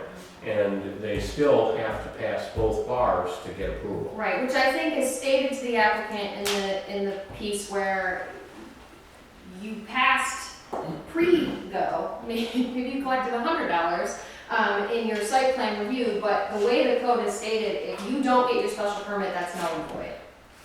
Right? So the understanding is that ultimately, it's, what we're trying to do is we're trying to prevent an application from coming to you that is not, has not met even a minimum threshold of what it is you're looking for. I think the other thing, and maybe this was said in my absence, and I apologize, but in our discussion with Molly and John, one of the things that we didn't want is we didn't want to decide where the bushes go, and then you have a different opinion where the bushes go. We're not expert on buffering, and we wanted to make sure that the site plan handles those things, and we handle the things that are more like zoning and operational nuisances, Right. which was really the original intent of the special use section for restaurants and alcohol serving uses. Then why are you considering the adequacy of landscaping? And drainage. Again, you can't separate the impact of what those requirements are on site plan are based on the nature of the use. Of what they're proposing. There's no way, you can't tell me that the things that would be submitted with a special use permit application, you would have zero interest in looking at as part of the site plan review. You want to know from the applicant, what is the nature of what you're trying to do? What's the scale? How many vehicular visitors are you trying to get? What are you doing inside, right? How is this going to impact if you've got a laser light show inside? And your whole building is windows. That's going to have have an impact on your neighbors, right? So both of these boards want to look at both of these things. They shouldn't be separated. I shouldn't say they can't, because they Well, can. in the often, but they it's shouldn't just a be. special permit and no site plan. I think You the want them to have difference, that power. the difference is this, the planning board under site plan is looking at where can we put Suga canadensis where they will have the greatest screening effect on headlights. When it comes to the trustees, we're looking at a plan with Suga canadensis here and saying, given that they're here, will that be adequate to prevent the Smiths from being able to sleep at 11 o'clock when they want to go to bed? Correct. The answer from the answer from the planning board is we are looking at the context of this use. We are utilizing our tools and our understanding and our ability to massage the environment and site plan to get it to a place that we think is appropriate for the village. And then you make that recommendation right to the village board. And to your exact point, with something like landscaping and screening, you take a look at it and you say, I don't think that's going to be adequate. We think there needs to be more, or we think that the same thing. I don't know what plan you said, but whatever it is, the arborvitae is not enough. We want the stock, wood stocking fence. We spend so much time on those issues. And that's where Screening. And we don't want to duplicate correct. because you're better at it than we are. Well, and It's we're a worried final about- check. But your code does duplicate it as a problem, right? Because And it's we're the worried final say. It's the way for the village board to look at the special permit application and say, all our ducks in a row here. We have answered all of these potential issues. We've looked at landscaping and screening. The planning board made a great recommendation, we agree. Or you know what, that's really close, but we think you might need to add a fence there. Those types of things as part of that. So I think what, again, we're worried about the redundancy, the burden on the applicant, as well as a lawsuit or accusations that the trustees are abusing their discretion. And so is there a way in terms of the structure of the code to say that even though the site plan may not determine the drainage is an issue, the cumulative effect of drainage plus the lighting may have greater, the sum of the parts may have a greater impact than each individual one. Which is why, And the trustees are able to decide based on that criteria. And that would give a separate, the code isn't written that way right now. And I think that's the concern, is that the exact same things, different conclusion, abuse of discretion. but I think my personal opinion is it's actually the opposite. My personal opinion is that when you're looking at something like that, the drainage and the lighting, and you have made, a determination on that, if that criteria, lighting, right, is only in your purview, now when the village board makes a decision, they're, A, have zero flexibility to work with the applicant, which just becomes cumbersome, but B, as part of that, is now approving the use, right? Saying, if they're saying, nope, the use isn't appropriate, now you actually really did set up the applicant for a place to say, well, the planning board said what I was doing was okay, and the village board said no. But if the village board is also able to look at lighting and drainage, the village board can say, site plan came close, we need a little more from you. And that actually gives them the nexus and the ability to be able to make some of those conditions and tweaks to the site plan that would further strengthen your argument in saying we weren't being arbitrary, we're doing our due diligence. If those are the criteria that is contested. Any of the criteria. Well, and keep in mind, and again, it's parallel, as I mentioned earlier. The board has final seeker determination. So they are obligated, required to look at all of those categories. Just because you guys just looked at them doesn't mean they say, well, the planning board dealt with all the physical pieces of this review form, so you don't have to deal with the community service one and impact on something else. That's not the way seeker works. They're required to look at that entire form, even though you guys want to spend a year getting the site plan perfect. Now they can skim through it faster. They can say, well, we trust the planning board implicitly, they dealt with all these 14 impact categories flawlessly, loved it, took us 30 seconds to get through the form, we spent the most time talking about cost of community services. And You're slicing it too thin. You know, you're saying, we want to look at this and they can look at that. I don't think that's right. I don't think from the seeker standpoint that's right. I don't think operational versus physical is the right way to approach seeker, because you guys are going to approach seeker. All of it, not a piece of it. Operational, physical, everything. You guys rely on the planning board to guide you in terms of the physical sense. Just like the planning board would rely on the traffic consultant to give you information about the impact of the project. You can choose to accept it, take it at face value, tweak it, comment on it. You're allowed to take that information and do whatever you want to get the best site plan you can. They're allowed to do whatever they want with your recommendation. Within reason, the whatever I want part is the discretion security part. But they can do whatever they want to with your information because that's their obligation. You gotta remember the seeker. You can't say, you can look at part of the seeker and not the rest of the seeker, because we did it. Leave our crap alone. That's not the way it works. Now, and one thing to keep in mind, if you guys did have special permit authority, which, again, we can talk both sides of the fence on this, what's really interesting is when you essentially have to say, this is the best a site plan can be, but I'm still gonna vote against the special permit. That's a really interesting position to put yourself in the board. And that's what Natasha felt. Not impossible, I'm just saying, like, you can spend a year getting it right and say, you know, I'm still gonna vote against this, because there should have never been a patio there in the first place.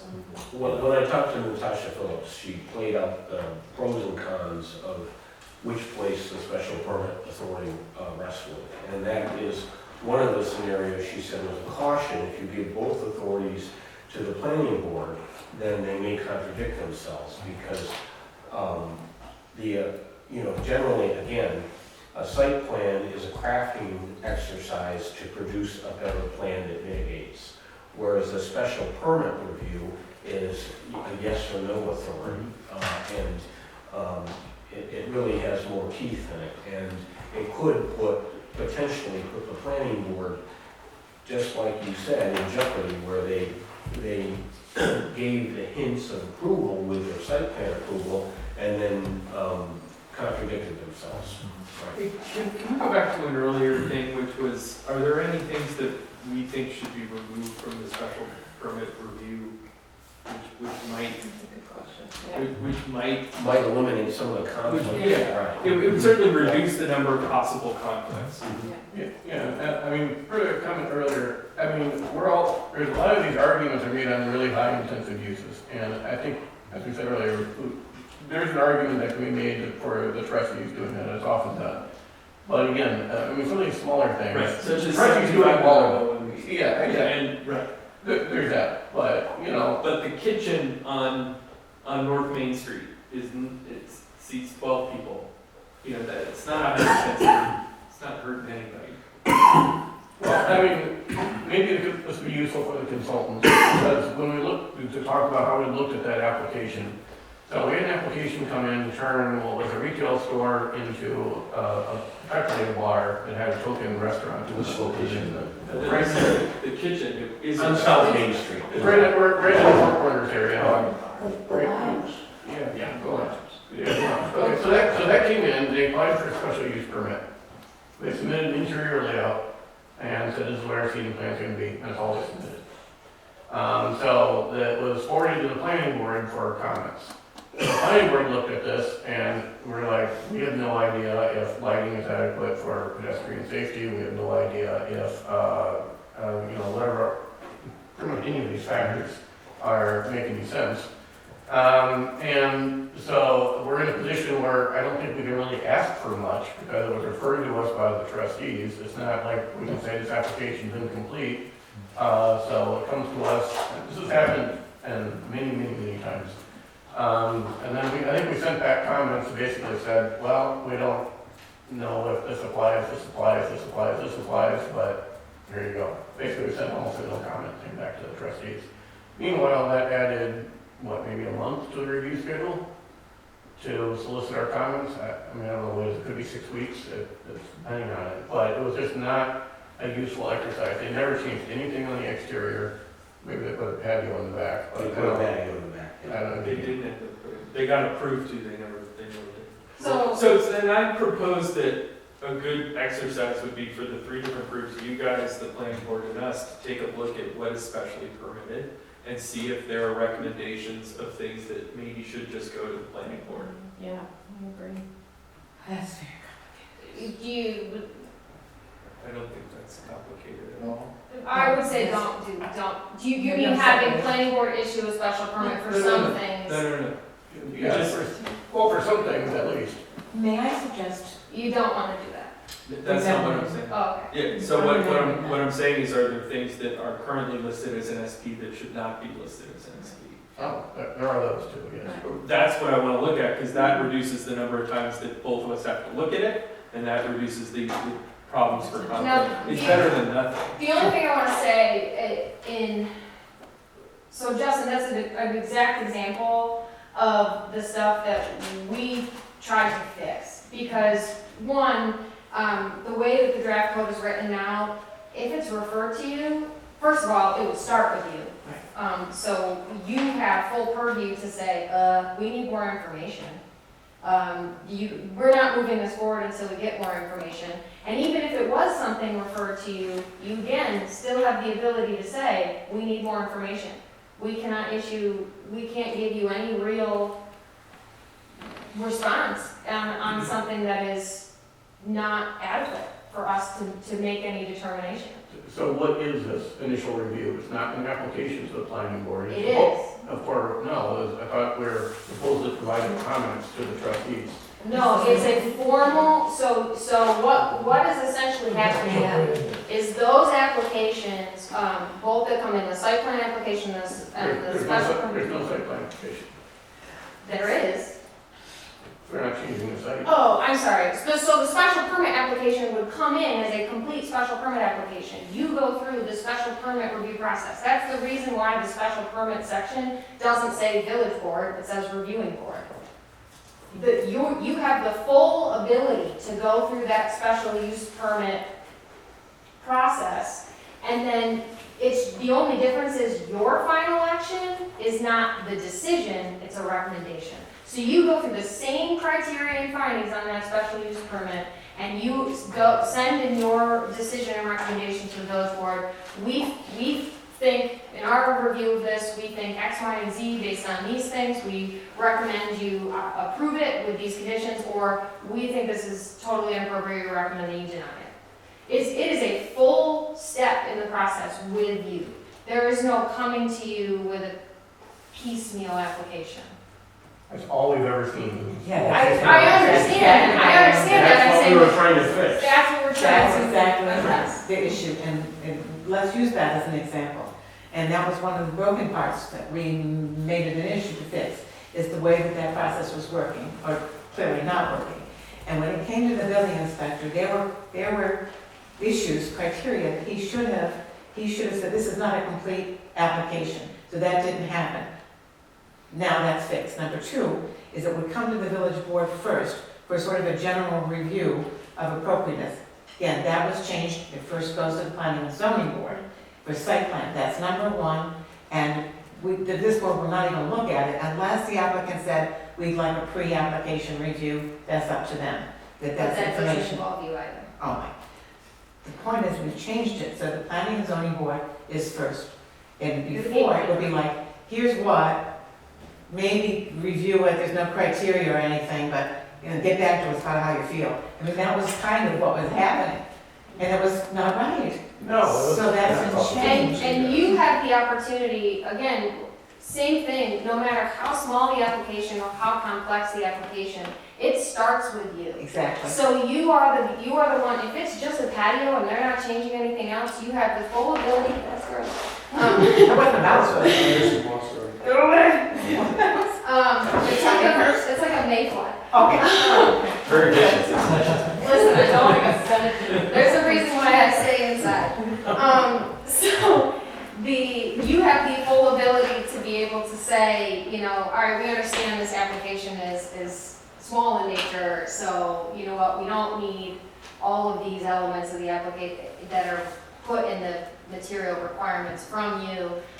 So, we'll make our assessment based on this, we'll issue our recommendation. But then, again, so the village board has the opportunity to say, yep, you know what, we agree, this was all the information we needed to make this decision, we appreciate your recommendation, we're gonna take into consideration the things that you put forth maybe as conditions or whatever, and we're gonna issue our decision. Or they're gonna say, you know what, we have a little bit more of a question based on the intensity of this use, and we know the planning board said that the applicant wasn't required to submit the traffic analysis as part of this, but we're gonna wanna see one before we act on that special use permit. What we thought was good about the proposed process is it eliminates the trustees' first pass. And this is where a lot of the duplication was, because normally I would look at the thing and say there's no screening here, there's no enclosure around the dumpster, and it was usually, the discussion was about site plan issues.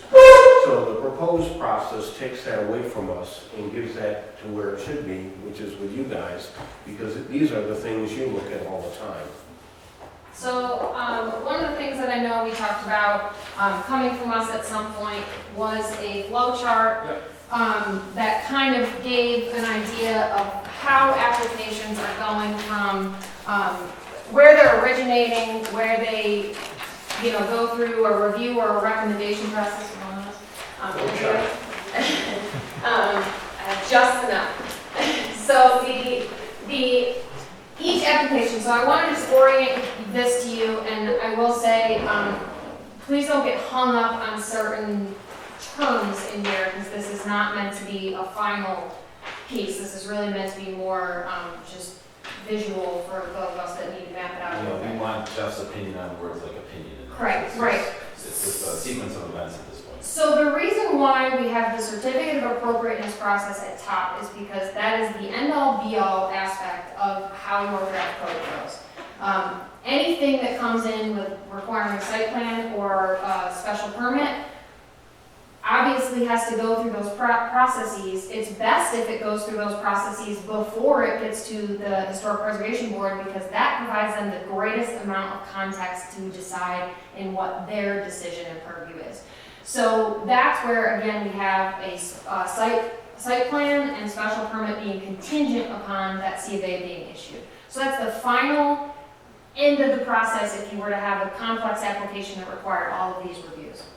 The second one down there is your special permit process. Now, this is exactly what we just talked about. You want to start the conversation with your site plan, right? And then you kind of move forward in your considerations with the stuff that deals with the use and the special permit itself. So that site plan review is contingent upon getting special use permit.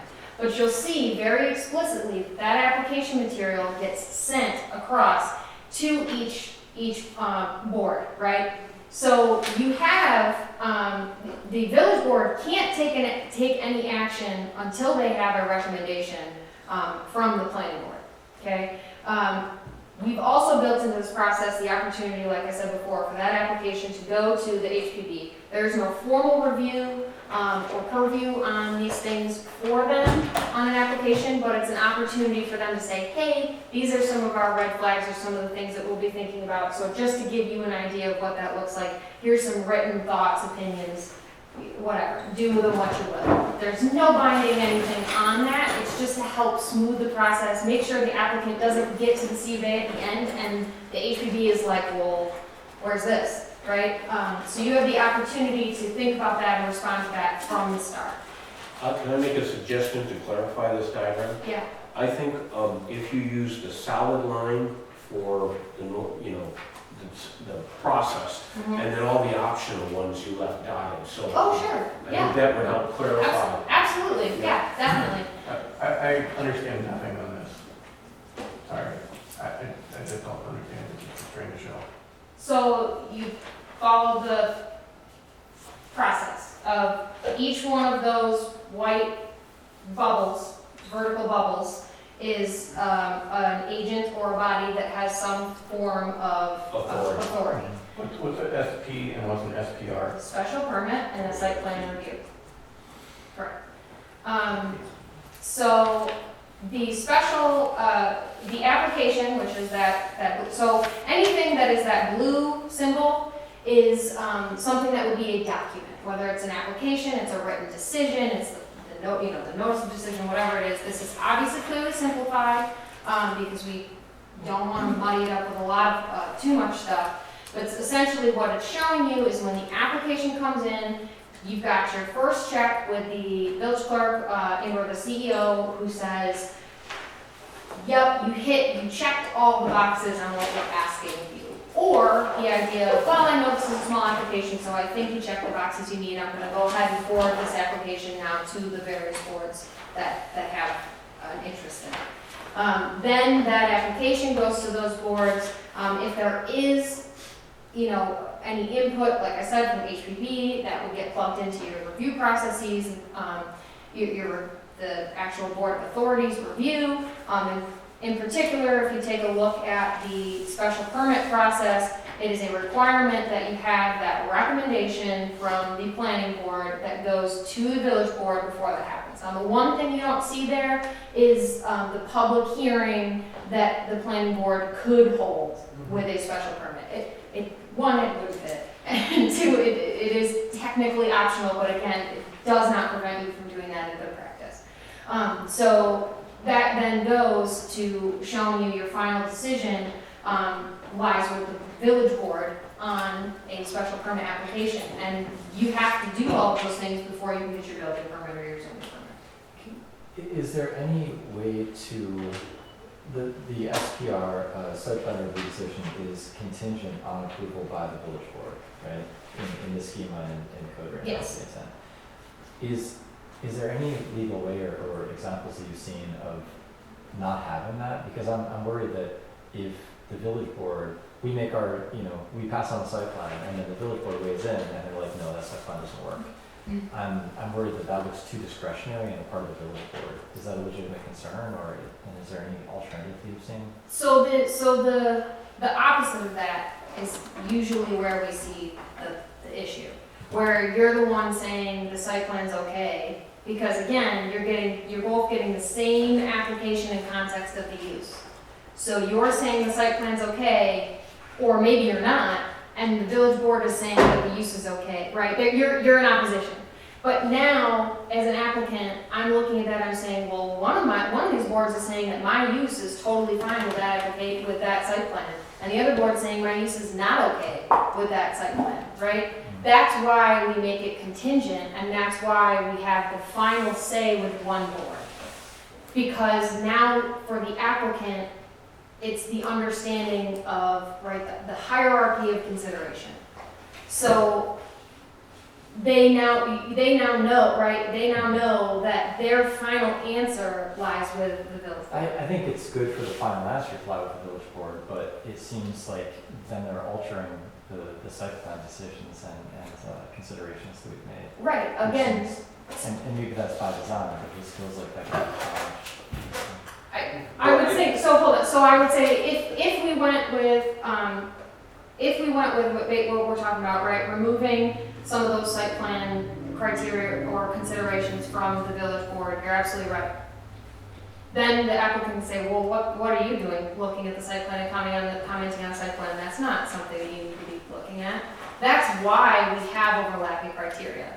Again, because we truly just really don't think you can genuinely separate the use and the site plan. I understand that there's different conditions and there's different considerations, but you're both going to want the exact same information before you issue a decision on either one of those things. Can you give us an example, perhaps after the meeting, of a different code where the site plan is contingent on village board, special use permit code? I guess I'd like to kind of see another example of that.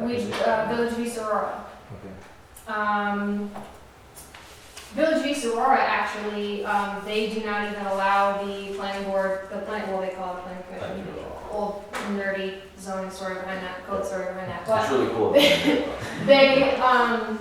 the planning board actually is not final authority on anything. They issue a recommendation on site plan and they issue a recommendation on special permit, and then the village board is the final. I don't have any problem with not being the final authority. It's just that it seems like once a determination is made, it should stay intact. Well, here's the challenge with this though. They've got the requirement to do a public hearing, for example. So what if the public hearing for the special permit process brings out something that, geez, there's a new issue, as good as you guys did, some new issue comes up that's gonna impact the site plan. Now they're gonna have to kick it back to you, and to us that seems extremely inefficient. What if we were to have the public hearing with the site plan, and then once the site plan determination is made, they can't challenge that determination? That's, I thought they you can make something, say there are other considerations, but. So you remove the ability for that review to respond to any of the context of the site special permit application.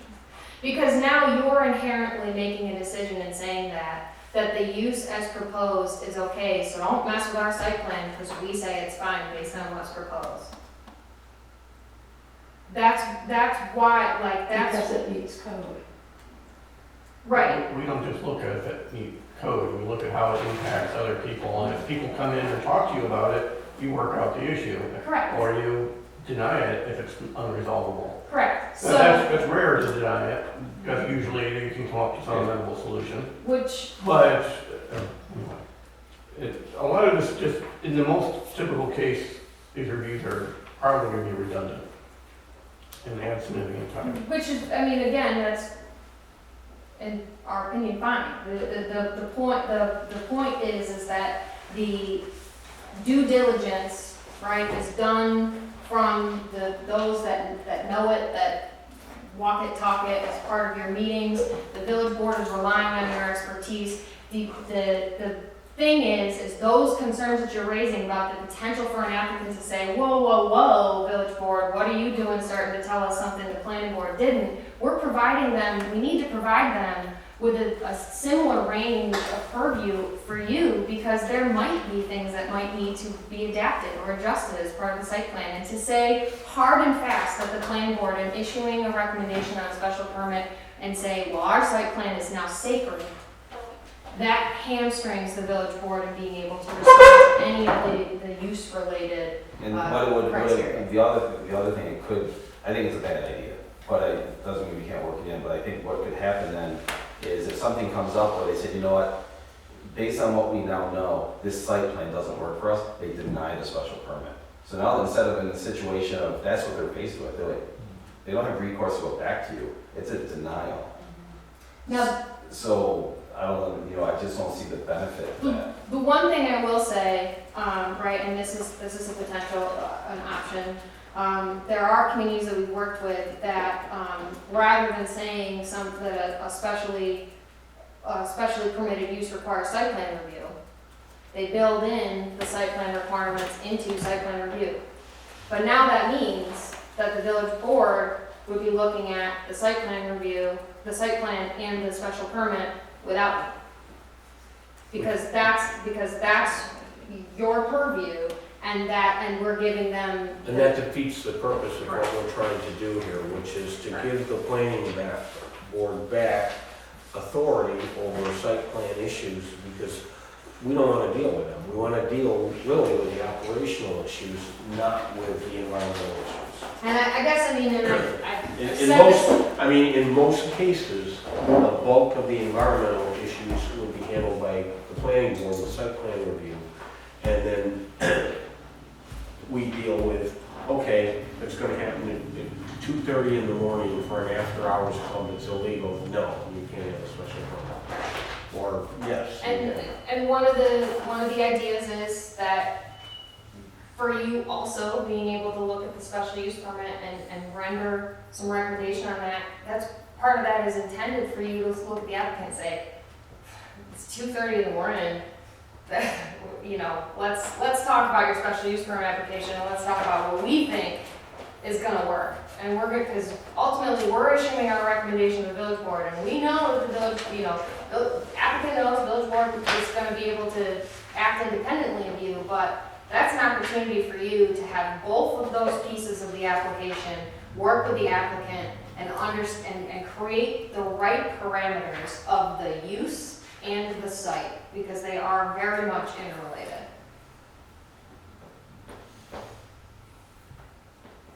Anybody ready to move to number 2? The other Well, it's one's sort of, iffy. it's related, Yeah. coordinated reviews of the multiple You guys wanna talk through what your challenges were for number 2, coordinating? Coordinating reviews, one of them is, before getting advisory opinions first, we've talked about this, and having a lousy application that we can't do anything with. And so I'm just doing the building inspector thinking it's too costly for the applicant to comply with things. This has always been an immense debate between the building inspectors and various boards as to what we want. It's always a clumsy process. There probably isn't a good way of getting it done. Right. And we should avoid using the word complete That's right. application. It is not. So, yeah, so in the draft code, it's whether or not it's adequate for review. Yeah. And again, so, you know, that the CEO or the village clerk might serve as that initial gatekeeper to get the application come in. Regardless, an application is starting with you. Unless it comes in as purely a certificate of appropriateness, which is highly unlikely. It's gonna start with you as the planning board. So even if the code enforcement officer can put an application in on your agenda and you start you look at it, you start having your discussion at your meeting and you're like, you know what, this really isn't enough information for us, we're gonna have to table this applicant, we need a little bit more and this and this from you. That's entirely within your purview, and then that application, by the way the code says, does not continue until they comply with that information. So that hopefully will fix that piece. The other piece is that what the draft code says, and again, other things or that maybe we could use to strengthen this, but currently it also provides for you to refer it to any other body, and that body would issue written findings, opinions, recommendations, whatever word you want to use. So say you got your site plan application, it's in a pretty historically sensitive area, you want to understand from the HPV some of the stuff that they might be concerned with. They have the applicant for that application, they will have, based on this process, received it, so they can take a look at it and give you some written considerations of these are the kinds of things that we're looking for, these are the things we're concerned with. Maybe you have a specific question about what's the appropriate orientation of the building here, right? They can give you that information, and the structure of that is clearly defined as part of the code. So this is, while it's meant to be collaborative, it is a one-way travel for the application, right? So it doesn't mean you can't then get your recommendations from the HPD and say, you know what, that got us thinking about one more thing. Hey, can you let us know about this thing too? You can keep that coming, but you're not getting any formal authority of decision from HPD until they get the CFA application. It's just to help you make better, more informed decisions as part of your process. And part of it is cultural, even in small village halls like this. It's communication with the boards and the CEO to say, look and I remember as planning board in Hilton, we struggled with it, and I just had to tell the CEO at the time, Jim, who I loved him dearly, I said, don't give me a signed application on craft paper anymore the night of the meeting. I go, just don't do it. I said, just stop. Our code doesn't allow for that, you're trying to be nice. It sets up expectation by the applicant, so there's sometimes it's tough love, and it's just saying, look, this is what, we're not gonna review this anymore, we're not gonna do this. That's a common problem we have too. It happens everywhere, it Yeah. happens in communities across New York State. And hopefully, one of the things about this that hopefully will be easier is, you have these sections now where if I'm an applicant coming in and I know I have to do site plan, give me a 2-page application instruction, right? On the front, it's got my checklist, here's the stuff I'm supposed to give to you. It says on the top, I have to submit this at least 2 weeks before the meeting that I'm trying to be considered at.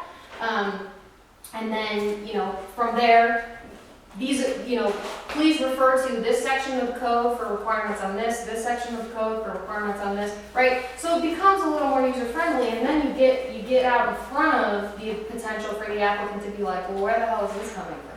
Right?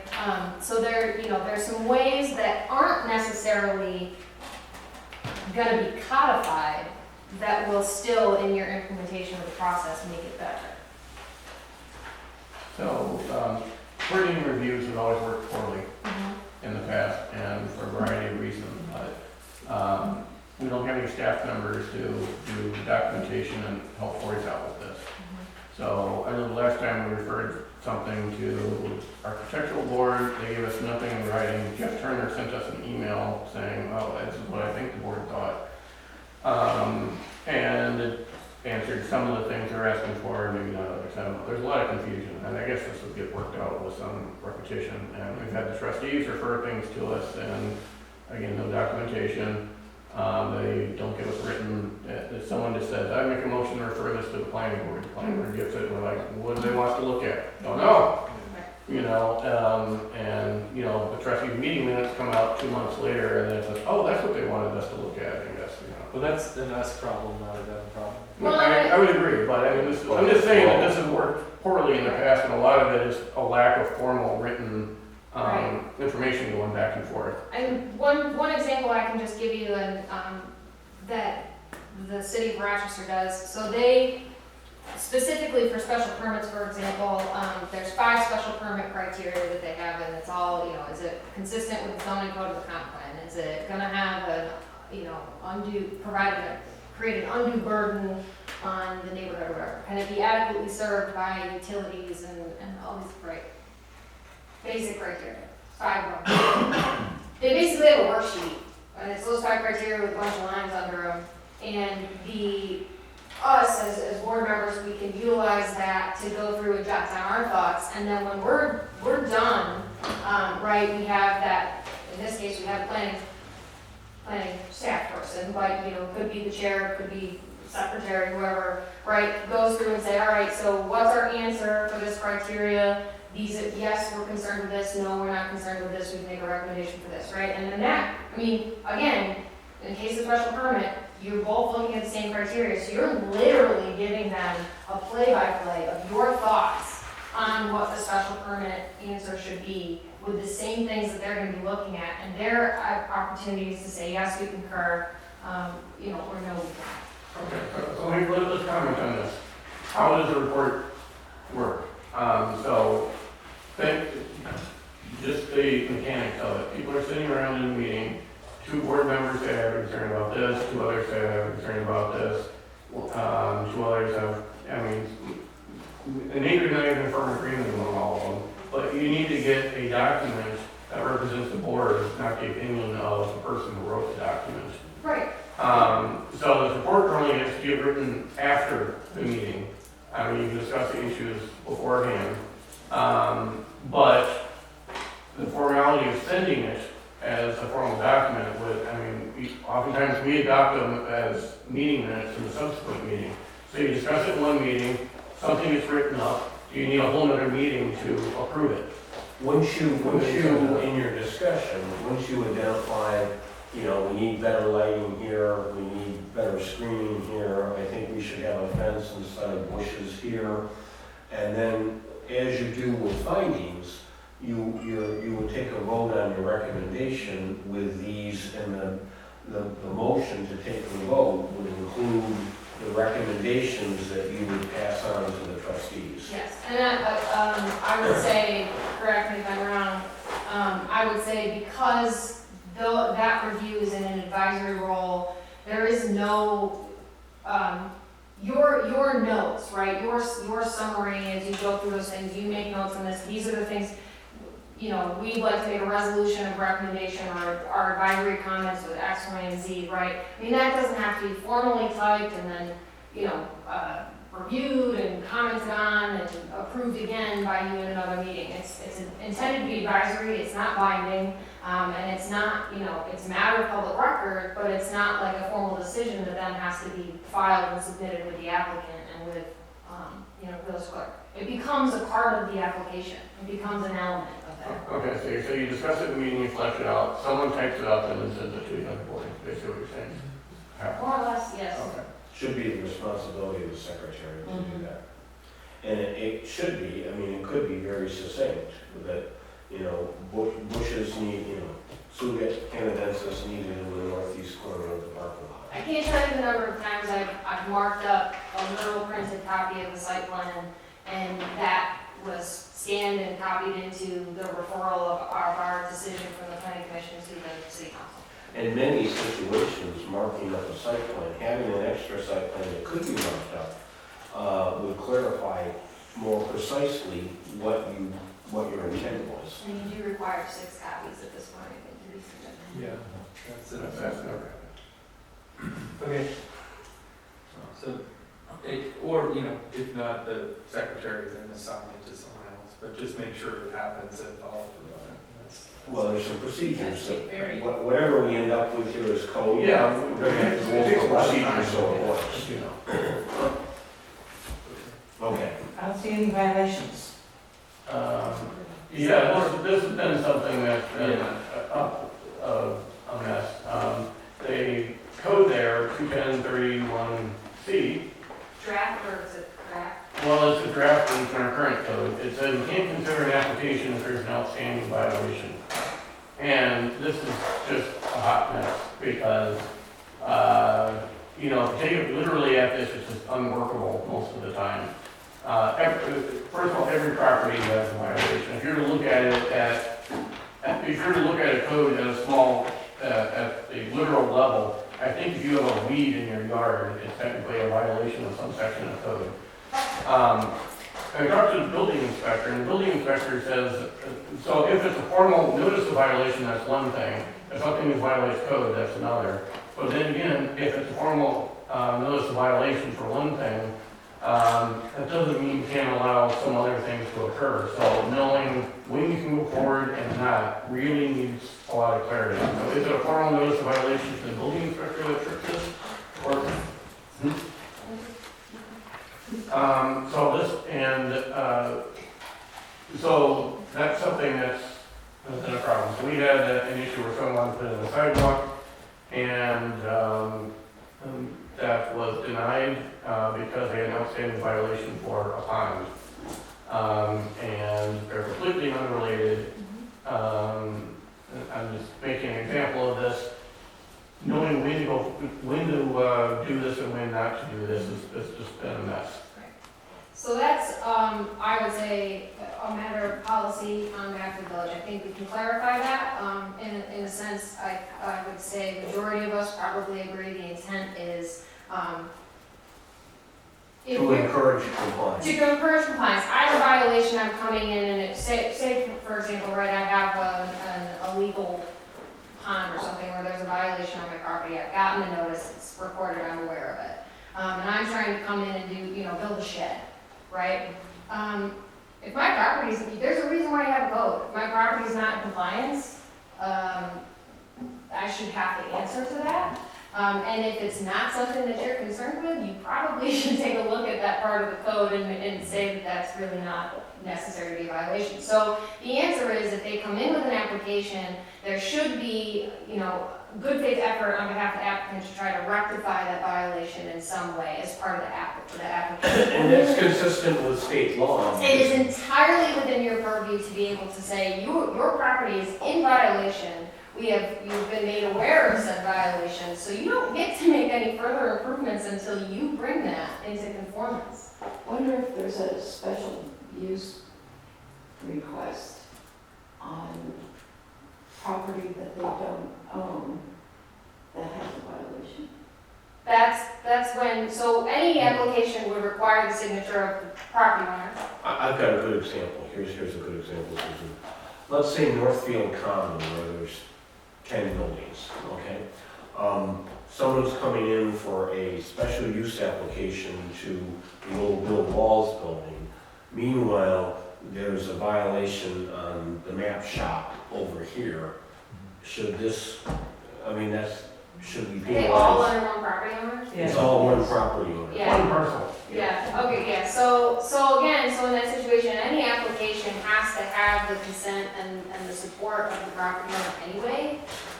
So unfortunately for that tenant, it's the responsibility of the property owner to be in compliance. So, I think as part of that process, you can understand, right, and again, unfortunately for the tenant, you need to make clear, hey, the property owner's responsible for this, and we can't move your application forward until there's some level of conversation. Now, this is where something like nonconformity comes into consideration also. when you are reviewing something with a nonconformity, the idea is, you don't wanna allow it to become more nonconforming. Okay? If there's a review and, it doesn't impact anything, it's not conforming setbacks, but it's a special use permit and it's a use trading for a use, so no big deal. That doesn't stop, the non-conforming status of that property doesn't stop you from being able to have that use. If it's considered like, if that setback, right, it's a smaller setback and now you have a bar as opposed to a cafe, that might have a different consideration. But as long as you're not increasing the level of nonconformity, there's no reason why you can't move forward on that application. At the same time, there's no reason why you can't then work with the applicant and say, well, there's some things, right, maybe there's a patio that's too close, it's non-conforming. They want to establish now a restaurant and they want to expand on that patio. Well, guess what? We need you to now, if you're going to expand it, you got to remove that part that's not conforming with the setback, and you're going to make improvements to this property, so we need you to bring it into better compliance with the code. Right? So those are the places where the zoning code can't build that flexibility and that conversation and that give and take into it. It's a matter of how you approach it. The baseline rule is don't permit anything that's going to be more egregious than it already is. Work with the applicant to try to make it better. Does it mean that the only answer is it has to be 100% the best answer? No. Maybe your setback requirement is 30 feet, they're at 5, and realistically you can get them to 15 or 20. That's still better than what it was. Just to clarify, I think on this point here, it wasn't just, our concern wasn't just about violations, but what the code says is that if anything is not consistent with the code, then we wouldn't be able to consider the application. When you finish it. No application for agriculture, 210.30 otherwise C. provided, shall be accepted or processed with regard. So in violation of this chapter or any other section of the village code, Right, so that would be, sign code, right, is outside of this. If they're a violation of sign code, whether or not there's a violation that's formally issued. it's, Right? I mean, if they're not consistent with the code. so, Can I say something? yeah, go ahead. Go on, Chancellor. Like a record for you. There's only one way for there to be a violation, and that is for the building inspector or CEO to determine there to be a violation. So it's really the same terminology. Can, There's no other board possesses the independent authority to say you're not in compliance. So it's got to be a violation, and that's what it is. Now, I will say that you have situations where an application might come in and you, in reviewing the site plan, realize there's something about that property that isn't in conformance. That's an opportunity to have that conversation, make that property owner aware, and you start to utilize that review process to either rectify it or adjust it in some way. There's almost every property in the commercial property, except for very few, like Del Monte has had full site plan approvals for everything there, were developed long before the code existed and are non-conforming, pre-existing non-conforming. Actually, a lot of them just did stuff on the weekend and didn't conform to code. Years ago, when,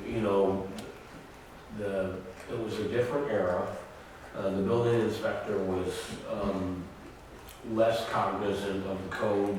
It was wink, wink, nod, nod, pay, go for it. And there weren't the drainage restrictions we have today.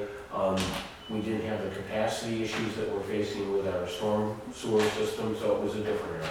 And we recognize, the entire village was built before codes existed. And that's just, it's part of the charm of the village, but it's also a widespread issue throughout the village. Most lots, I would probably guess, are pre-existing non-conforming lots, and that's just the way it's always been.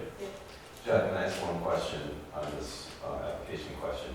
I know in practice in City Hall, when I was staff there, if there was a violation, we would process, but we were very clear that they also had a parallel internal. There's a rectify. Yeah, like, okay, you're gonna take 6 months to get this approval, and those 6 months, you darn well, so it was permit oriented, not application oriented. We said, you're not gonna get a CFO unless all this other stuff is done, but we will process your application. I think the best way to handle that is to leave it with the building inspector, code enforcement officer, who says, you got a violation, I'm not taking this application. The way to handle this is for you to make application to correct the violation. If you make that application, then I'm gonna send them both along together, and that'll be the answer. You're not gonna get the second one until we fix the first one. Yeah, that's what we did with the city. And whether that notice comes before the application is even put in, or it comes when we find something while reviewing it. And then you send it to the building inspector, if you got a concern, you say, is this a violation? So you're saying that this happens all the time, no matter how minor the violation?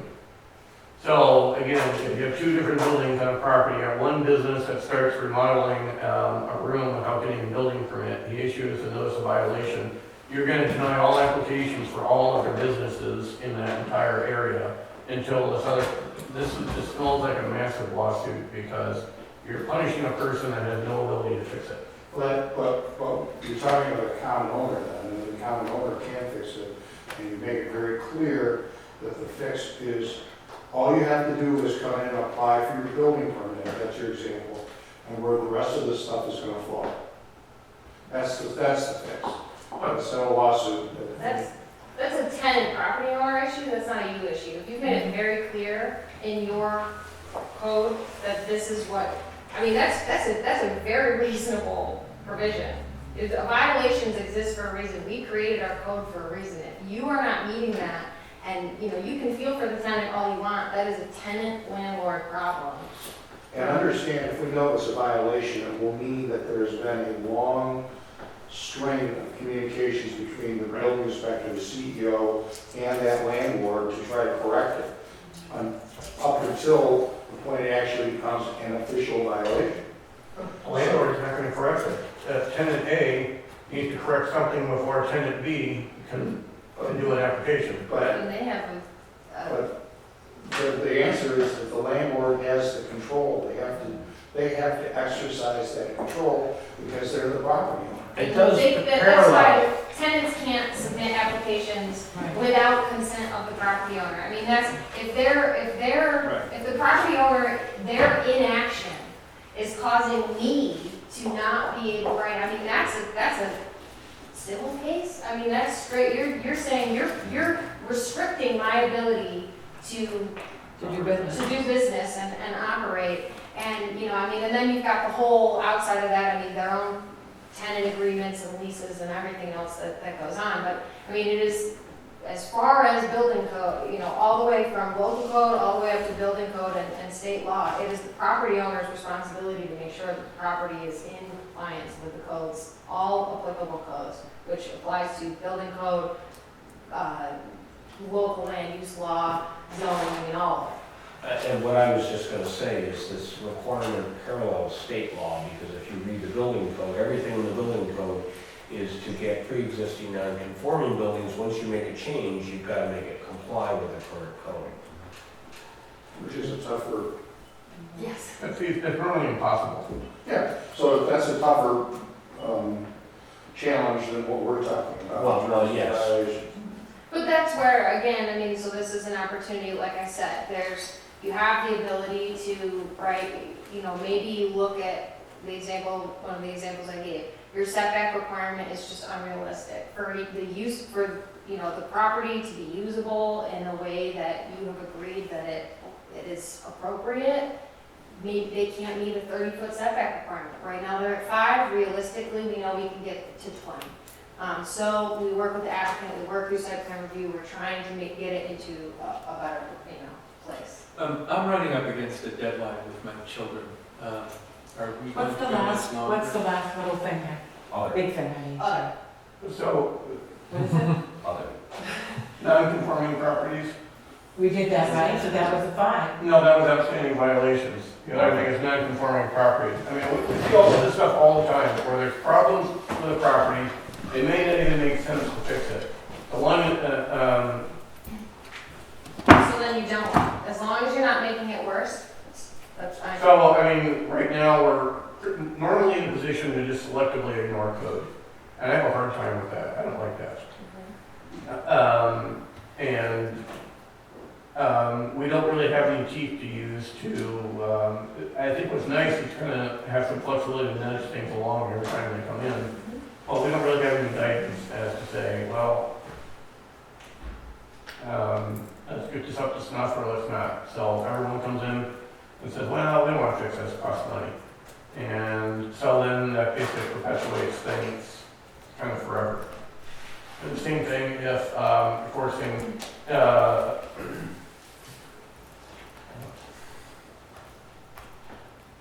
Well, non-conforming properties, you know, we have had some discussion on that because it's somewhat like the HPV code, where you have very general criteria, but there's a great deal of discretion because you want things to be functional and you don't want to create obsolescence because of, you know, you're trying to fix something that's not fixable. And I think, again, part of the charm of the village is that it's quirky and weird, and you don't want to lose that. So, you know, in the history, in the last 30-some-odd years that I've been watching the PZBA, you know, they've been pretty lenient about variances and things on non-conforming lots, because that's what you do in a historic village. That's what you have to do. And it's on a case-by-case basis. As long as you're not creating a nuisance for a neighbor or a safety problem, who cares? and that's normally how it goes, is you look, basically we selectively ignore code if no one's complaining. And that just seems like an awful way of doing it. Well, it's not But you're not selectively ignoring code because you're gonna do findings and you're gonna say, And this is in character with the neighborhood. It's not producing an adverse environmental consequence. It's not destroying a historic view or a historic facade.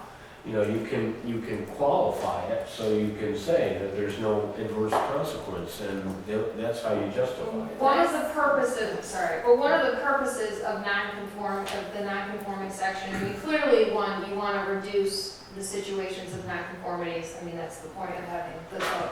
But one piece of that is, right, codes are imperfect. They cannot predict all situations. Codes inherently are built on setting a very clear set of parameters of what is and is not acceptable. A lot of communities struggle with the fact that they were created before codes existed. And for you to set the standards of what your future expectation is, that might not fit what's there now. So the intent through non-conforming is to recognize that it exists, it's okay. Just A, don't make it worse.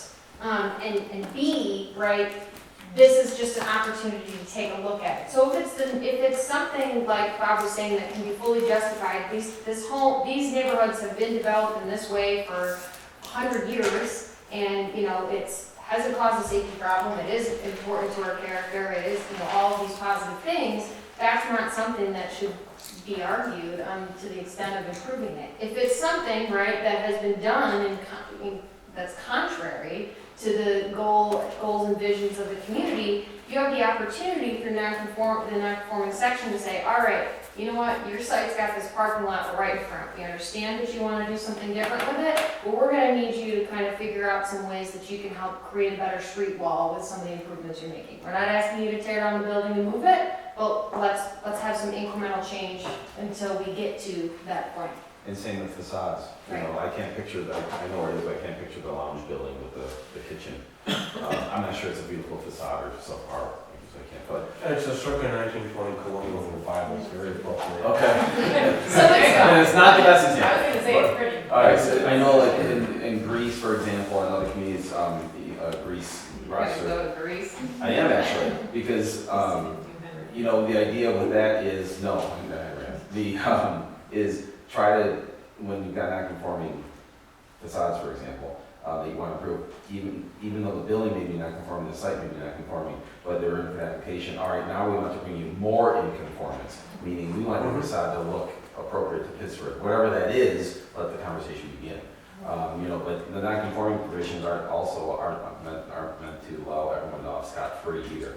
Oh, it's been that way for 50 years. Well, that's not always the right I answer. think the interpretation of, it's very easy to get there, and there are people who are gonna make that argument, and applicants usually are gonna defer to this and saying, right, there's, you're selectively enforcing the code. But the piece about the code is, it's in its purest form, it is inflexible, it is incapable of predicting what's coming down the line, and it cannot be responsive to the various different conditions and organic patterns of development, and again, those changing markets and everything else. Land use law has evolved since it's been provided for in what, 19, whatever, 20? 21. Nice, since Well, it's 09 in New York City. right, since it's been provided for, it has evolved in a way that, this is a conversation I just had with Wade Beltramo, who's the head legal counsel for New York Conference of Mayors. It's about providing the right balance between those guidelines and your standards. And it's about saying, let's set our baseline parameters so that we know that most of the time we're gonna try to hit our mark, but we know that there's gonna be places where we're gonna have to punt or pivot and either utilize the area variance process or utilize site plan to try to rectify something, but we might not make it all the way to the mark. We've intended, as it's evolved, to become more responsive, because clearly we've seen the way that codes have developed in the 50s, 60s, 70s, they did not create communities that were valued. Which were livable. Right. Or acceptable to a preservation of. Exactly, and that is furthermore, I will say that for as much of the issue that New York State municipal law provides, in terms of a lack of clarity in some instances and conflict and everything else, the fact that New York State law provides a very clear connection and nexus between your comprehensive plan and future land use vision and what your code says is very important. And we've said it 100 times, but this process is clearly, obviously, a great model for how you do that. But again, the comprehensive plan is general, it's visionary, it provides all these different things, and right now, we're taking our best guess. We're taking our best guess at how we're gonna answer this. The second this code is adopted and things come through, there's gonna be things that you're gonna say, hey, you know what, maybe we need to tweak this, adjust that, this, that, and the other thing. It's gonna happen, but hopefully now it's in a format that makes that easier. And then it removes some of the uncertainty for applicants and some of the confusion and the cumbersome elements of the review process for you as board members. So I think if we're supposed to be flexible with nonconformities, can the code say that? Right now it says you can't apply for it, and it also says the planning board can't approve it. It also says a special permit can't be granted if it doesn't comply with code.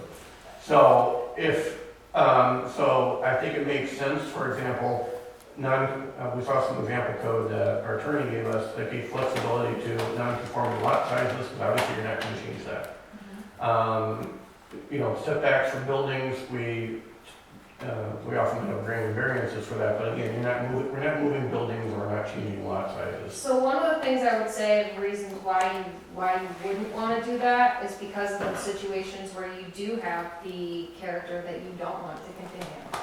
In a perfect situation, right, or, in 20 years, who knows what's going to happen? That building on the corner that's set back.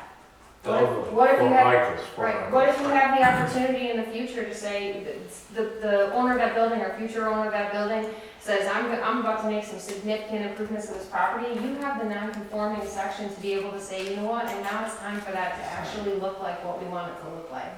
So I understand what you're saying, but I don't think anything in this code says this is a non-starter. It does have very strict elements to it because you need that in defensibility, but it doesn't mean that as a culture of the village or applicants, you're not willing to be receptive and communicate and work with applicants. One of the things that should help is having clearly stated purpose sections for what you're doing here. Because by intent, planning boards in New York State are given a great degree of discretion. And as long as you cite You can cite the comprehensive plan, you can cite the purpose section of site plan or another section of the code to justify the vision that how doing something that is somewhat non-conforming actually meets the community's vision for a walkable streetscape, avoiding gaps in the streetscape, having zero lot lines, having storefronts that are transparent. Any of those things you could cite because they're well articulated both in the comp plan and in the zoning code as reasons why that you may not meet the exact dimensional letter of the law, but you are meeting the spirit of the law and what the community's vision is. I will say, I mean, clearly you, if in your expansive review, have identified several areas where this code can be improved. So I'm certainly not gonna sit here and say that it's perfect.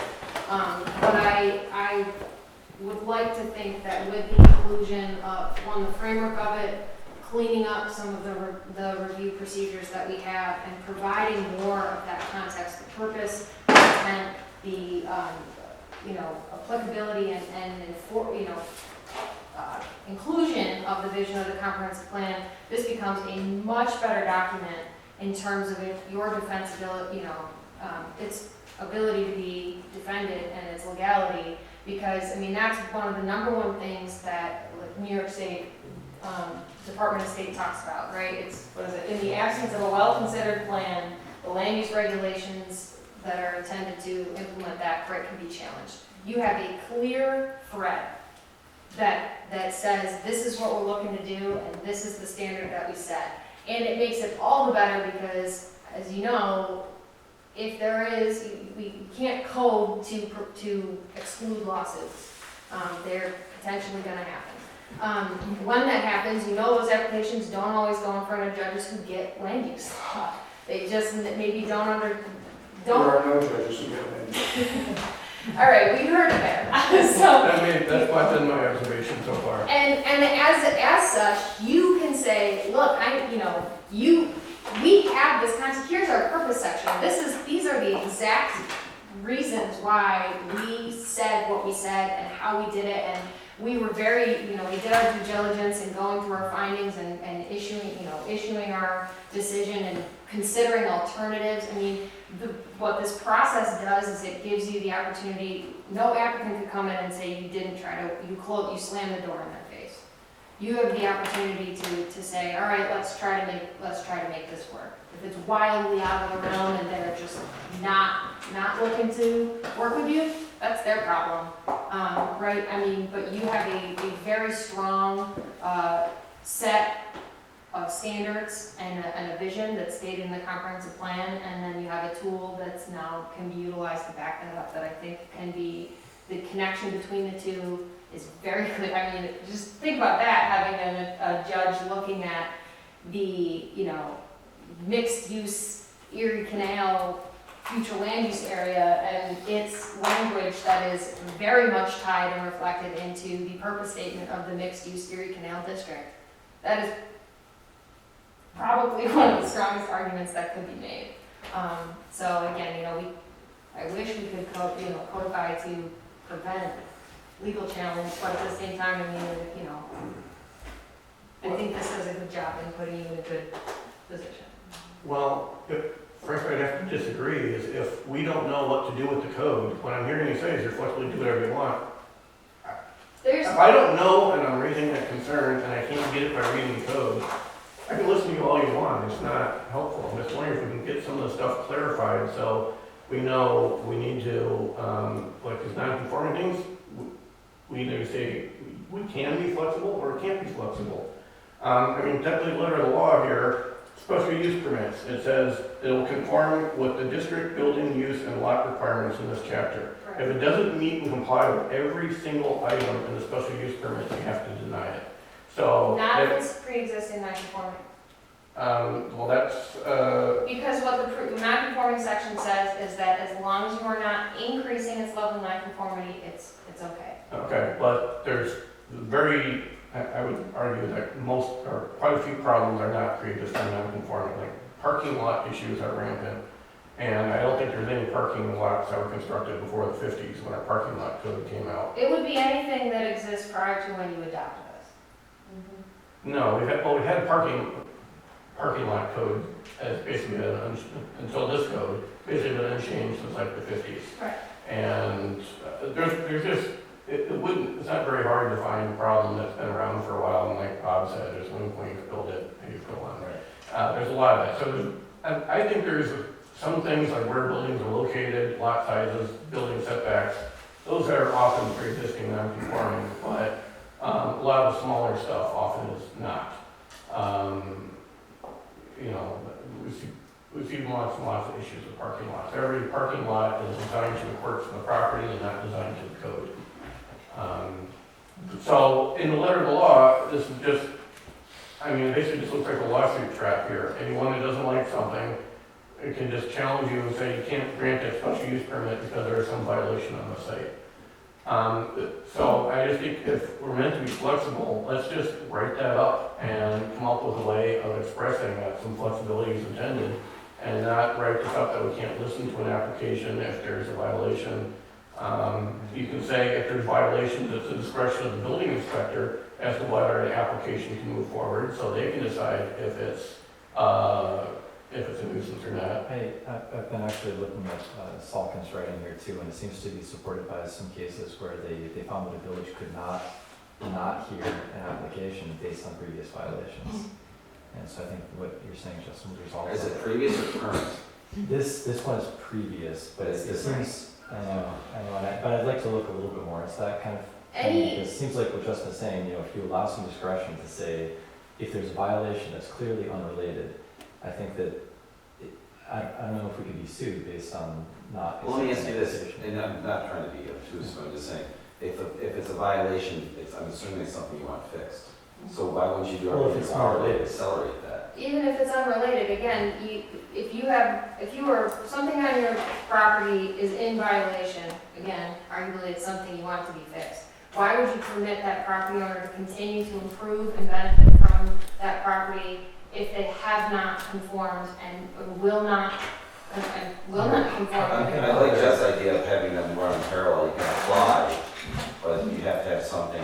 Well, that's gonna be up to the building inspector to say, if you apply, then you're gonna be in a violation, so you're good to go. But you're applying to fix a violation and you're applying for the new stuff you're looking for. Right. And this is something that the code itself, right, isn't necessarily going to provide for. You want to be careful about really building these complex things into the code that might paint you into a corner sometime.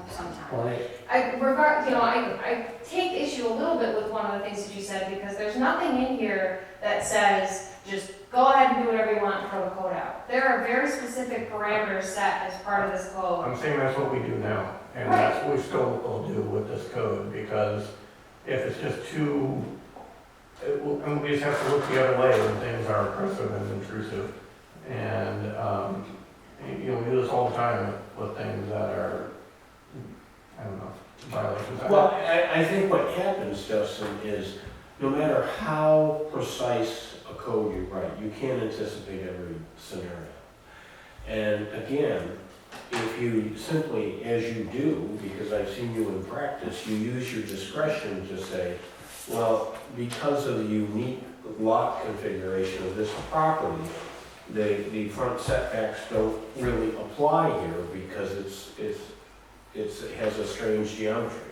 I mean, that's all you need to do is explain, so you have a clear, logical rationale as a finding, and you're basically covering your butt and showing again that you're meeting the overall goal, which is to meet the community's vision of what the zoning was trying to achieve. Even if you can't meet, the incremental, inch dimensional requirement in every situation, as long as you have a logical, reasonable explanation, you wouldn't allow somebody not to use a property because it's got a side setback that was never in compliance. You're going to say, there's no downside to that, and it's consistent with the historic buildings on that street. Great, Bob, you write that in the code, that's what I'm saying. Well, I can write that in the code, but I can't anticipate every scenario that you're gonna come across, because even on Shane Place, you move from one end of that street to the other end, and there's every situation on the planet just on that one street. The residential districts, for example, we built in there yes, there's a minimum requirement for certain things, but there's a built-in regulation in there that you're to fit, right, the character, the context of the block that you're on. So maybe the standard, right, is a minimum 40-foot front setback, but all the houses on this street, which were built in, 1890 or 1900, have a 10-foot setback. That's by code, okay. It's not saying it's not conforming, it's saying it's okay. What I'm trying to say is that, we didn't just say, well, this is not flexible and you get to go ahead and apply it how you want to different things. There is a standard to look at, and then there's a process that allows you to incorporate the thinking of what Bob is saying in looking at, well, maybe, what is the reason why we wouldn't or couldn't meet this standard?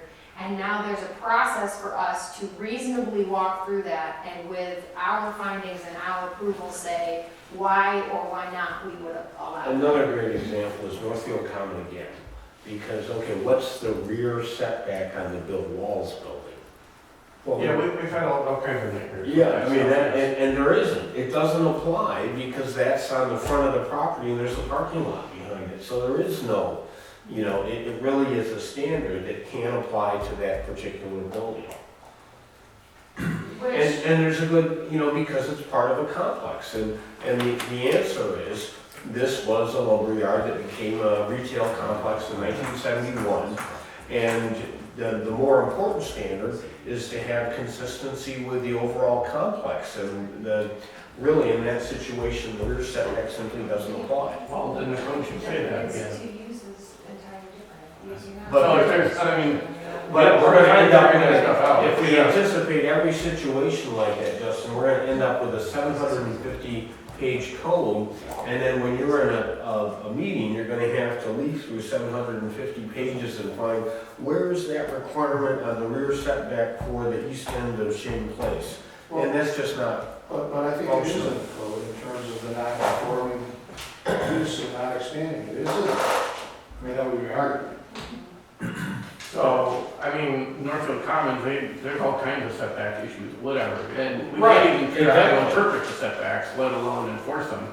And, so, if you're, You can't enforce them from the new code because they're pre-existing non-conforming and they're protected. but there is a purpose section for the, I've forgotten the name of Erie the Canal. district, Erie Canal, Mixed-use Erie mixed-use Erie Canal. Thank you. But in the purpose section, it's very clear that there's a statement about the unique building orientation and other characteristics of that. And when you say that, the side setback doesn't apply, you can say, the purpose of this district says blank, blank, blank, blank, blank. And that's really what you need to do. As long as you're not further involving or impacting the side setback. Correct. So you're going to be covered by the pre-existing non-conforming use. except, you're saying pre-existing non-conforming use, and it's really dimensional standards. And I would say it's also probably not pre-existing, since that entire site was built in the 60s. It's pre-existing to this code. Pre-existing to that. But it's not pre-existing to the code that from the 1950s. Correct. But that wouldn't matter once this is in place. Something just to clarify, some of those buildings are older than the 1960s, some are from the original lumberyard. Many of them were built in the footprint of the lumber sheds that burned, I believe, in 1971. So We're coming up on 3 hours. I have a question. I'm out of gas. Anybody else? I agree with Justin, though, that saying the word use is wrong. And I think that there's a little work needed in that pre-existing non-conforming section. It will refer to premises, lots, It does. and I don't think so. They're pretty much all lumped together, I think. But anyway, so Usage. Okay, I think we've got noted. to look at it to make sure that What's the it's. section number there? 17. Could this, because this was very educational, be counted towards training The board, Use it the for board 2 needs hours itself. worth of training. Yeah, you just have to Well, make it just has to make a a motion resolution of that, to say that it would count as training. Okay, No, then you'll not get more training, Yes, we will. so. right, I think it was very If you educational. just said, just say we used there, just Do say. you want to make a Yeah, resolution use for this county works 2 hours of training? So, I second that. But, Use How do you vote? structures. yes, yes, So I think if you use, Frank? there's a little language that could happen. yes. I So think that was so. passed. And one This thing will I- count towards 2 So hours let's of comment training. about, the application okay, process. unanimously passed. Dan, thank you for taking notes tonight.